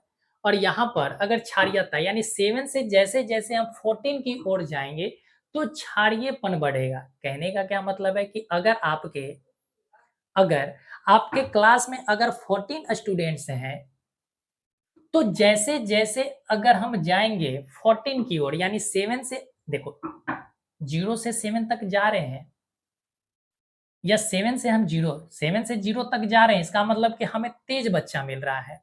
और 0 से जैसे जैसे हम 7 तक जा रहे हैं तो जो बच्चा तेज है उसकी संख्या क्या हो रही है, कम। यानी कि जो हम कह सकते हैं कि जो लगनशील बच्चा है उसमें लगन कम हो रहे हैं, यानी वो कम पढ़ता है। अब जैसे जैसे हम 7 से 14 की ओर जाएंगे तो इस क्षारीयपन को समझो कि कोई भोथर है। क्या है, भोथर है। यानी कि जब 7 से हम 14 की ओर जाएंगे तो यहाँ पर भोथर की जो कैपेसिटी होगी वो बढ़ेगा, यानी कि वो नल्ला कुछ भी नहीं समझेगा, वो नल्ला कुछ भी नहीं समझेगा। इसका मतलब है कि जैसे जैसे हम 7 से 14 की ओर बढ़ते हैं तो हमें ज्यादा भोथर स्टूडेंट मिलते हैं, यानी उसको भैंस बराबर उसके पास बुद्धि है, ये कहने का मतलब हुआ। तो 7 से 8 के पास आए यानी कि ये क्षारीयपन है, फिर 9 के पास गए तो क्षारीयपन है, यानी 8 से ज्यादा मजबूत है 9, 9 से ज्यादा मजबूत है 10, 10 से ज्यादा मजबूत है 11 वाले, और सबसे ज्यादा मजबूत है 14 वाले, सबसे ज्यादा मजबूत है 14 वाले। यानी कि 8 से ज्यादा पावरफुल कौन है, 9, 9 से ज्यादा पावरफुल है 10। तो हम कह सकते हैं कि अगर 8 किसी का पीएच वैल्यू है तो वो कम क्षारीय है, और 9 अगर किसी का पीएच वैल्यू है तो वो अधिक क्षारीय है। यानी 8 से अधिक क्षारीय 9 है, 9 से अधिक क्षारीय 10 है, और 10 से अधिक क्षारीय 11 है, और सबसे अधिक क्षारीय कौन होगा, 14। तो हम कह सकते हैं यहाँ पर कि मैक्सिमम क्षारीय 14 होता है, मैक्सिमम क्षारीय वैल्यू 14 होते हैं, और मिनिमम मिनिमम अम्लीय, मैक्सिमम जो अम्लीय है, मैक्सिम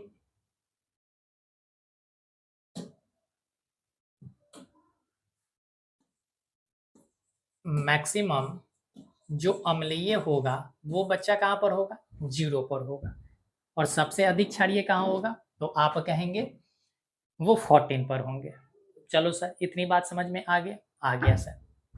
तो अगर यहाँ क्षारीयता बढ़ रहा है यानी भूथर का कैपेसिटी बढ़ रहा है तो हम कह सकते हैं कि यहाँ अम्लीयता जो है बच्चा वो कम होगा। यानी कि इसको कितनों समझाएगा, इस समझने वाला नहीं है, इस समझने वाला नहीं है।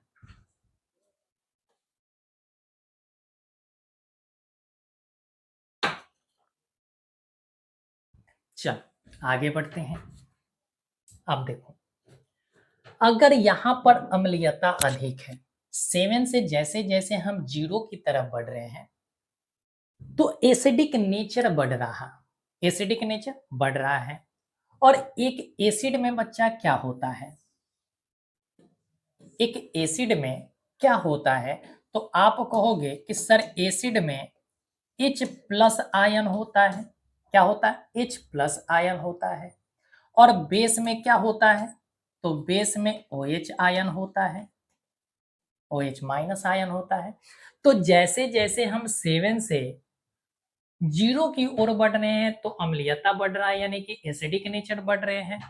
तो एसिडिक नेचर बढ़ रहा है, इसका मतलब है कि उसमें हाइड्रोजन आयन की मात्रा बढ़ेगी, इसकी मात्रा बढ़ेगी, हाइड्रोजन आयन की भी मात्रा बढ़ेगी।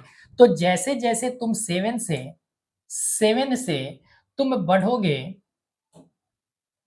0 की ओर तो वहां पर H प्लस आयन अधिक होंगे। ये क्या होगा, H प्लस आयन मैक्सिमम होता जाएगा, और OH आयन जो है वो मिनिमम होता जाएगा। क्या होता जाएगा, मिनिमम होता जाएगा। क्या ये बात क्लियर हुआ कि जैसे जैसे हम 7 से 0 की ओर जाएंगे तो एसिड यानी H प्लस आयन की संख्या में वृद्धि होगी और OH आयन की संख्या में कमी होगी। बात क्लियर। चलो सर, अब इसी तरीका से अगर हम 7 से बढ़ते हैं 14 की ओर, 7 से बढ़ते हैं 14 की ओर, तो यहां भी अगर ध्यान से देखा जाए तो एसिड की चर्चा हम कर रहे हैं और बेस की चर्चा कर रहे हैं सर। एसिड की चर्चा कर रहे हैं और बेस की चर्चा कर रहे हैं। एसिड में क्या है तो सर H प्लस आयन है और बेस में सर OH माइनस आयन है। तो यहां पर अगर क्षारीयपन बढ़ रहा है तो इसका मतलब है कि H प्लस आयन की मात्रा कम होगा और OH माइनस आयन की मात्रा बढ़ेगा। H प्लस आयन क्या होंगे तो इसके संख्या में कमी आएगी और OH माइनस आयन की संख्या में बच्चा वृद्धि होगा। क्या होगा? वृद्धि होगा। तो क्या इतनी बातें जो हमने समझाया आपको, ये समझ में आया या नहीं आया? यही चीज हमने न्यूट्रल में कहा कि अगर न्यूट्रल है तो इसमें किसी भी प्रकार के आयंस मौजूद नहीं होंगे, ना तो H प्लस आयन होगा और ना ही OH माइनस आयन होगा। चलो सर, इतनी भी बात समझ गए। अगर इतनी बात समझ गए तो थोड़ी सी और भी बातें समझ जाओ। अगर हम जीरो से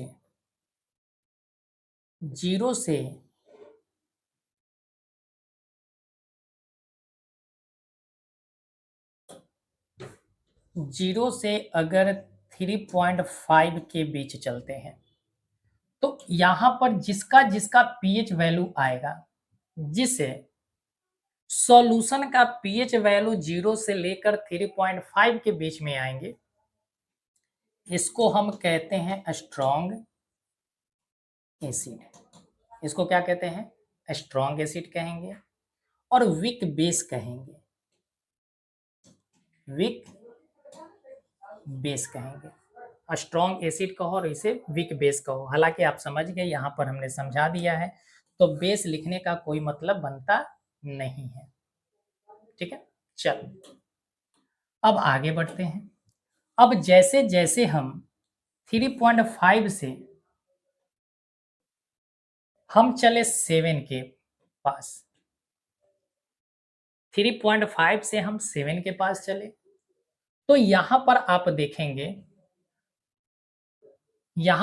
देखेंगे, हालांकि ऐसा नहीं, हम ऐसा कह सकते हैं। ठीक है, तो ऐसे सॉल्यूशन को हम कहते हैं वीक एसिड। ये क्या होगा? वीक एसिड होगा। यानी 0 से लेकर 3.5 तक के जो एसिड होंगे वो अधिक मजबूत होंगे और 3.5 से लेकर जो 7 तक होंगे वो थोड़े से वीक होंगे। चलिए सर, आगे बढ़ते हैं। अब इस 7 से अगर हम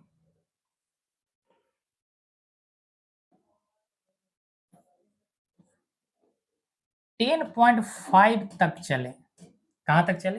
10.5 तक चलते हैं, तो ऐसे सॉल्यूशन को हम कहते हैं वीक बेस कहेंगे, क्योंकि इधर 7 से बाद वाला क्या है? सारा का सारा बेस है, तो वीक बेस कहेंगे। और यही जब हम 10.5 से 14 की ओर जाएंगे, तो ऐसे जो हमारा सॉल्यूशन होगा इसको हम स्ट्रॉन्ग बेस कहेंगे।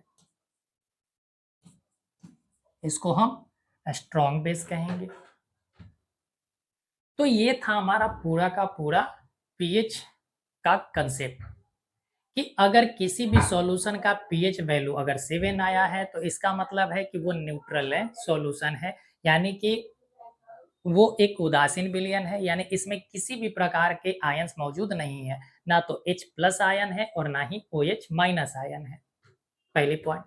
दूसरी पॉइंट कि जैसे जैसे हम 7 से 0 की ओर बढ़ेंगे तो किसी भी सॉल्यूशन का जो एसिडिक नेचर होगा वो बढ़ेगा और बेसिक नेचर कमेगा। थर्ड पॉइंट, जैसे जैसे हम 7 से 14 की ओर बढ़ेंगे तो बेसिक नेचर बढ़ेगा और एसिडिक नेचर घटेगा। मैक्सिमम एसिडिक होगा 0 पर और मैक्सिमम बेसिक होगा हमारा 14 पर। 7 से 0 की ओर बढ़ते हैं तो H प्लस आयन की संख्या में वृद्धि होती है और OH आयन माइनस आयन की संख्या में कमी आती है। और जब हम 7 से 14 की ओर बढ़ते हैं तो H प्लस आयन की संख्या में कमी आती है और OH माइनस आयन की संख्या में वृद्धि होती है। हमने स्ट्रॉन्ग एसिड वीक एसिड भी कहा कि स्ट्रॉन्ग एसिड जो होगा वो 0 से लेकर 3.5 के बीच में अगर किसी का पीएच वैल्यू आया है तो वो स्ट्रॉन्ग एसिड है, और अगर 3.5 से 7 के बीच आया है तो वो एक वीक एसिड होगा।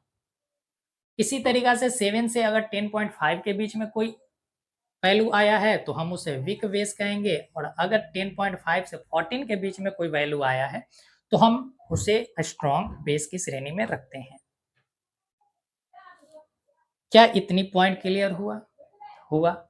चल, अब यहां से जरा समझो, हमने अभी कहा था कि जैसे जैसे पीएच वैल्यू बढ़ रहा है, जैसे जैसे पीएच वैल्यू बढ़ रहा है, H प्लस आयंस की संख्या में कमी हो रही। क्या ये बात प्रूव हो रहे हैं या नहीं हो रहे? आ जाओ देखो, जैसे जैसे H प्लस आयन की संख्या में वृद्धि हो रहा है, 7 से 0 की ओर जा रहे हैं तो H प्लस आयन बढ़ रहा है, H प्लस आयन बढ़ रहा है।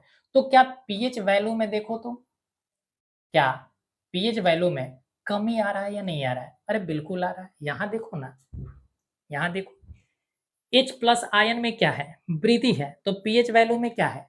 कमी है। H प्लस आयन में वृद्धि है तो पीएच वैल्यू में क्या है? कमी है। तो ऐसे को हम क्या कह रहे हैं? स्ट्रॉन्ग कह रहे हैं।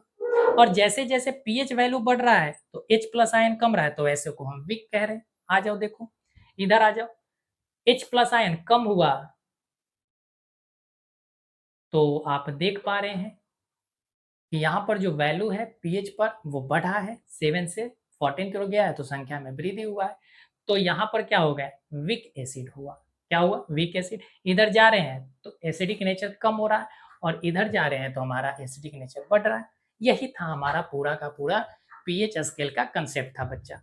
अब इसका स्क्रीनशॉट लेना चाहते हैं तो आप ले लीजिए, नहीं तो आगे बढ़ते हैं। चल, आगे बढ़ जाए। चलो, अब इसको रीड करना बचा हुआ है, तो अब हम इसे रीड कर लेते हैं।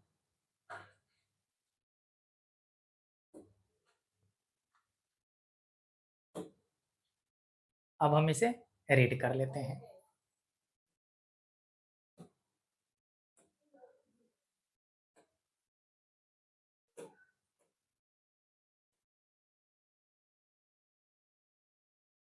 ये रहा, आ जाओ।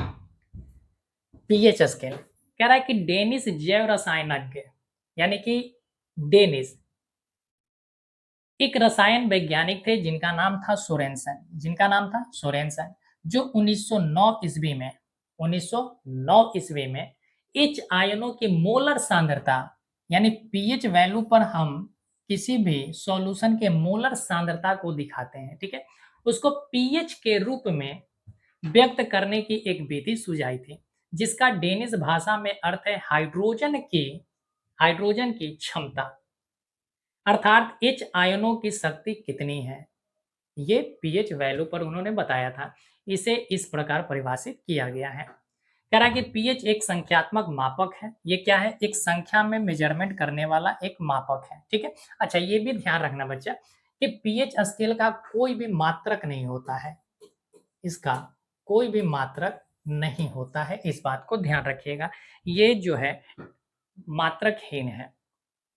यह किसी बिलियन के 1 लीटर में, किसमें? 1 लीटर में उपस्थित हाइड्रोजन आयन को सांद्रता के व्युत्क्रम का लघु गुणक होता है।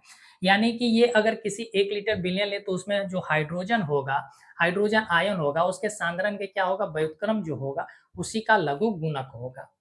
यहाँ पर फॉर्मूला आपको ध्यान रखना है कि जो पीएच होता है minus log H plus ion हो गया, या इसी को हम कह सकते हैं, देखो ये व्युत्क्रम है, ये क्या है? व्युत्क्रम है। और यहां पर जो है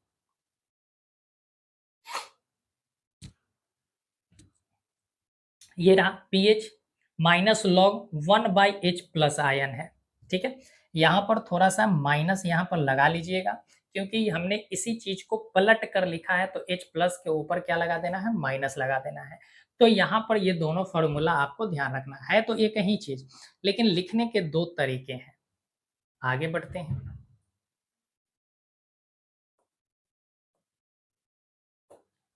कह रहा है कि पीएच पैमाना एक लघु गणकीय पैमाना है जिसका उपयोग जलीय घोल की अम्लीयता या क्षारीयता को निर्दिष्ट करता है। हमने क्या कहा था, सॉल्यूशन, किसी भी सॉल्यूशन का, और सॉल्यूशन में क्या होगा, एक सॉल्वेंट होगा, एक सॉल्यूट होगा।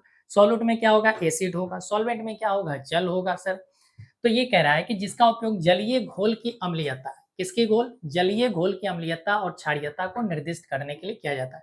यह 0 से लेकर 14 तक होता है, 0 से लेकर 14 तक होता है, जिसमें 7 जो होता है वो तटस्थ होता है। तटस्थ कहने का मतलब है कि वो एक उदासीन होता है, यानी वहां पर न्यूट्रल आपको शो होगा।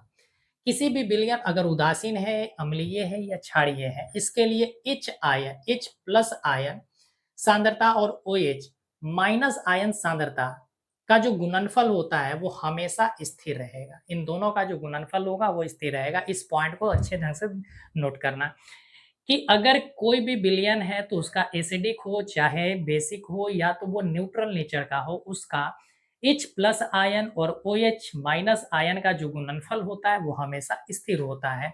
और ये 10 प्लस 10 इंटू माइनस 14, 10 के पावर माइनस 14 होता है। 10 इंटू नहीं, 10 के पावर माइनस 14 के बराबर होता है, जिसे जल का आयनिक गुणनफल कहते हैं। अगर कभी भी पूछा जाएगा कि जल का आयनिक गुणनफल कितना होता है तो 10 के पावर माइनस 14। क्यों होता है बच्चा, क्योंकि यहाँ पर जो बताया गया है कि H प्लस आयन और OH माइनस आयन, इन दोनों का गुणनफल जो होता है वो कितना होता है, तो 10 के पावर माइनस 14 होता है। 10 के पावर माइनस 14 होता है। और जैसे ही इन दोनों मिलेंगे तो ये इसको, इसके प्रभाव को काटेगा, और इसका ये H जो होगा वो H का प्रभाव काटेगा, OH जो होगा H के प्रभाव काटेगा, जल होगा उसका कितना होगा, 10 के पावर माइनस 14 होगा। कह रहा है कि पीएच किसी विलयन में हाइड्रोजन आयनों यानी H प्लस की सांद्रता के व्युत्क्रमानुपाती होता है। ठीक है, हाइड्रोजन आयन जो होता है, ठीक है, हाइड्रोजन आयन जो होता है वो पीएच का क्या होता है, इनवर्सली प्रोपोर्शनल होता है। हमने समझाया है आपको। इसका मतलब यह है कि जैसे जैसे H आयनों की सांद्रता, H आयनों की सांद्रता बढ़ती है, पीएच मान घटता है। जैसे जैसे H प्लस आयन बढ़ेगा तो पीएच का मान भी घटेगा, पीएच का मान घट जाएगा। और इसके विपरीत भी, यानी H प्लस अगर घट रहा है तो पीएच वैल्यू बढ़ रहा है। कह रहा है कि किसी विलयन की अम्लता, अम्लीयता या क्षारीयता को पीएच के संदर्भ में व्यक्त करना, यह पाया गया है कि जल या किसी भी उदासीन विलयन अर्थात जो न तो अम्लीय है और ना ही क्षारीय, उसमें H प्लस आयन और OH माइनस आयन की सांद्रता सांद्रता जो होती है वो बराबर होती है। क्या होती है, बराबर। अब यहाँ पर देखो, यहाँ पर हमने बताया कि ना तो H प्लस आयन है और ना ही OH आयन है। ठीक है, इसका मतलब है कि आयन न होने का मतलब है कि यहाँ पर ये दोनों की जो संख्या होती है बराबर बराबर है। दोनों की संख्या क्या है, बराबर है सर। इस वजह से ये क्या है, न्यूट्रल है। यानी अगर H प्लस आयन की सांद्रता 7 है तो OH माइनस आयन का भी सांद्रता 7 होना चाहिए। अगर H प्लस आयन 5 है तो OH प्लस भी, OH माइनस आयन भी 5 होना चाहिए, तब जाकर वो क्या होगा, न्यूट्रल होगा। और ये न्यूट्रलाइजेशन रिएक्शन में आपको पढ़ाया भी गया है। अर्थात पानी या किसी भी उदासीन घोल में H प्लस आयनों की सांद्रता बराबर होगा OH आयनों की सांद्रता के बराबर। तो ये हमारा पूरा का पूरा कंसेप्ट था पीएच स्केल पर। अब ये जो है आपको स्लाइड जो दिख रहा है ये है सॉल्यूशन, एक तरफ लिखा हुआ है और एक तरफ पीएच वैल्यू लिखा हुआ है।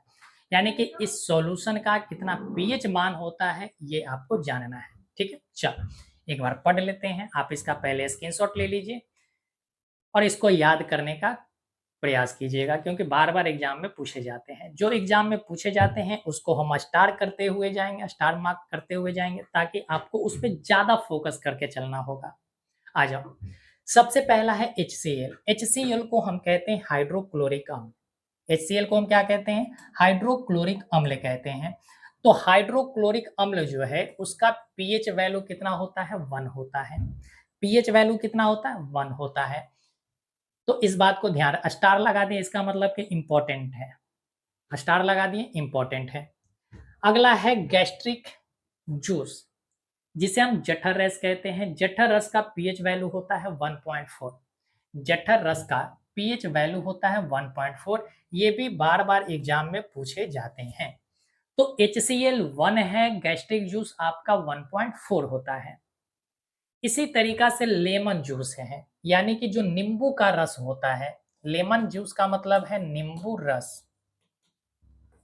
नींबू का जो रस होता है उसका पीएच वैल्यू कितना होता है, तो 2.2 से लेकर 2.4 होता है। या तो 2.2 होगा, या तो 2.3 होगा, या तो 2.4 होगा।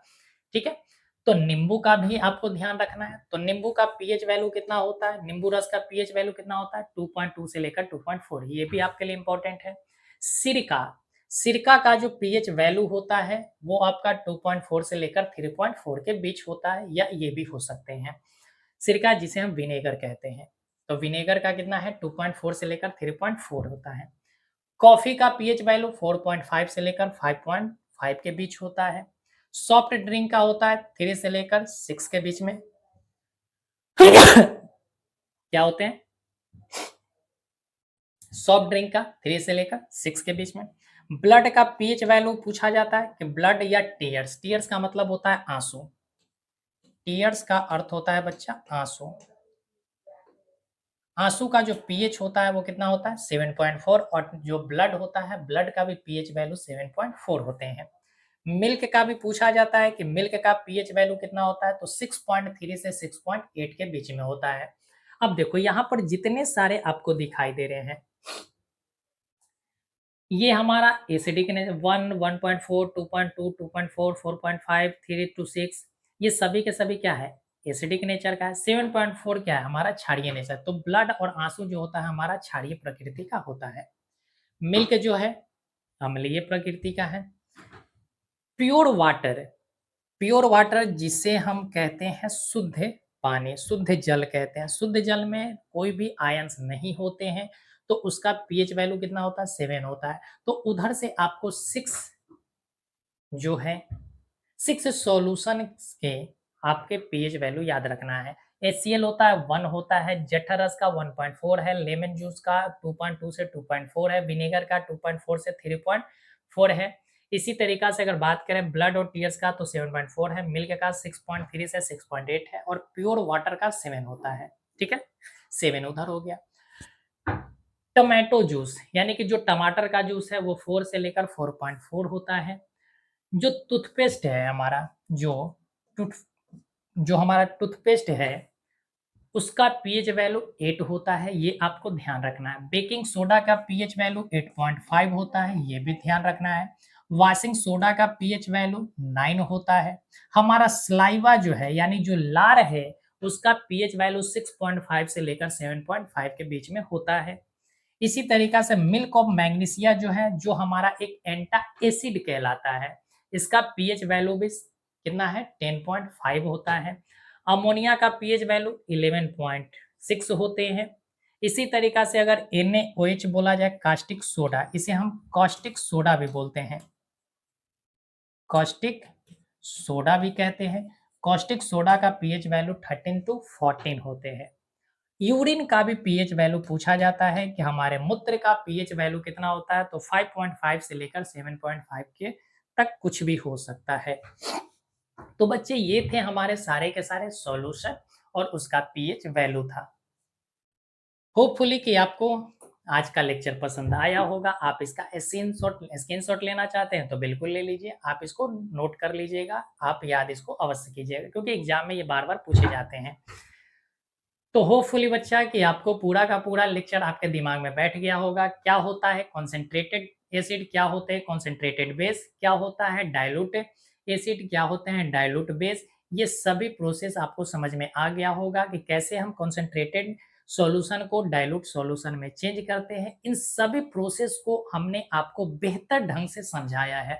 फिर भी अगर आपको किसी भी प्रकार का डाउट रह जाता है बच्चा, तो आप अपना डाउट कमेंट बॉक्स में अवश्य दे रख दें।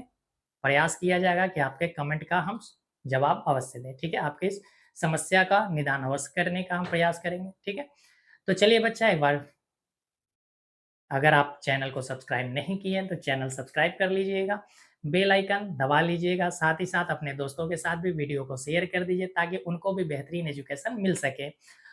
और साथ ही साथ बच्चे अगर अगर आप अब तक जुड़े हुए हैं और लाइक अगर वीडियो को नहीं किए तो बच्चे वीडियो भी लाइक कर दीजिए, ठीक है? आपके लाइक के कारण ही हमें मोटिवेशन मिलता है, आप कमेंट करते हैं तो हमें मोटिवेशन मिलता है ताकि आपके लिए हम बेहतर से बेहतर तरीका ढूँढ के लाएँ और बेहतर से बेहतर कांसेप्ट आपको हम दे सकें, ठीक है? तो चलिए फिर मिलेंगे हम लोग नेक्स्ट लेक्चर में, तब तक आप अपना ख्याल रखें और इस लेक्चर का आप आनंद लें, रिवीजन अवश्य करें बच्चा और नोट्स अपना स्वयं तैयार करें। चलिए फिर मिलेंगे।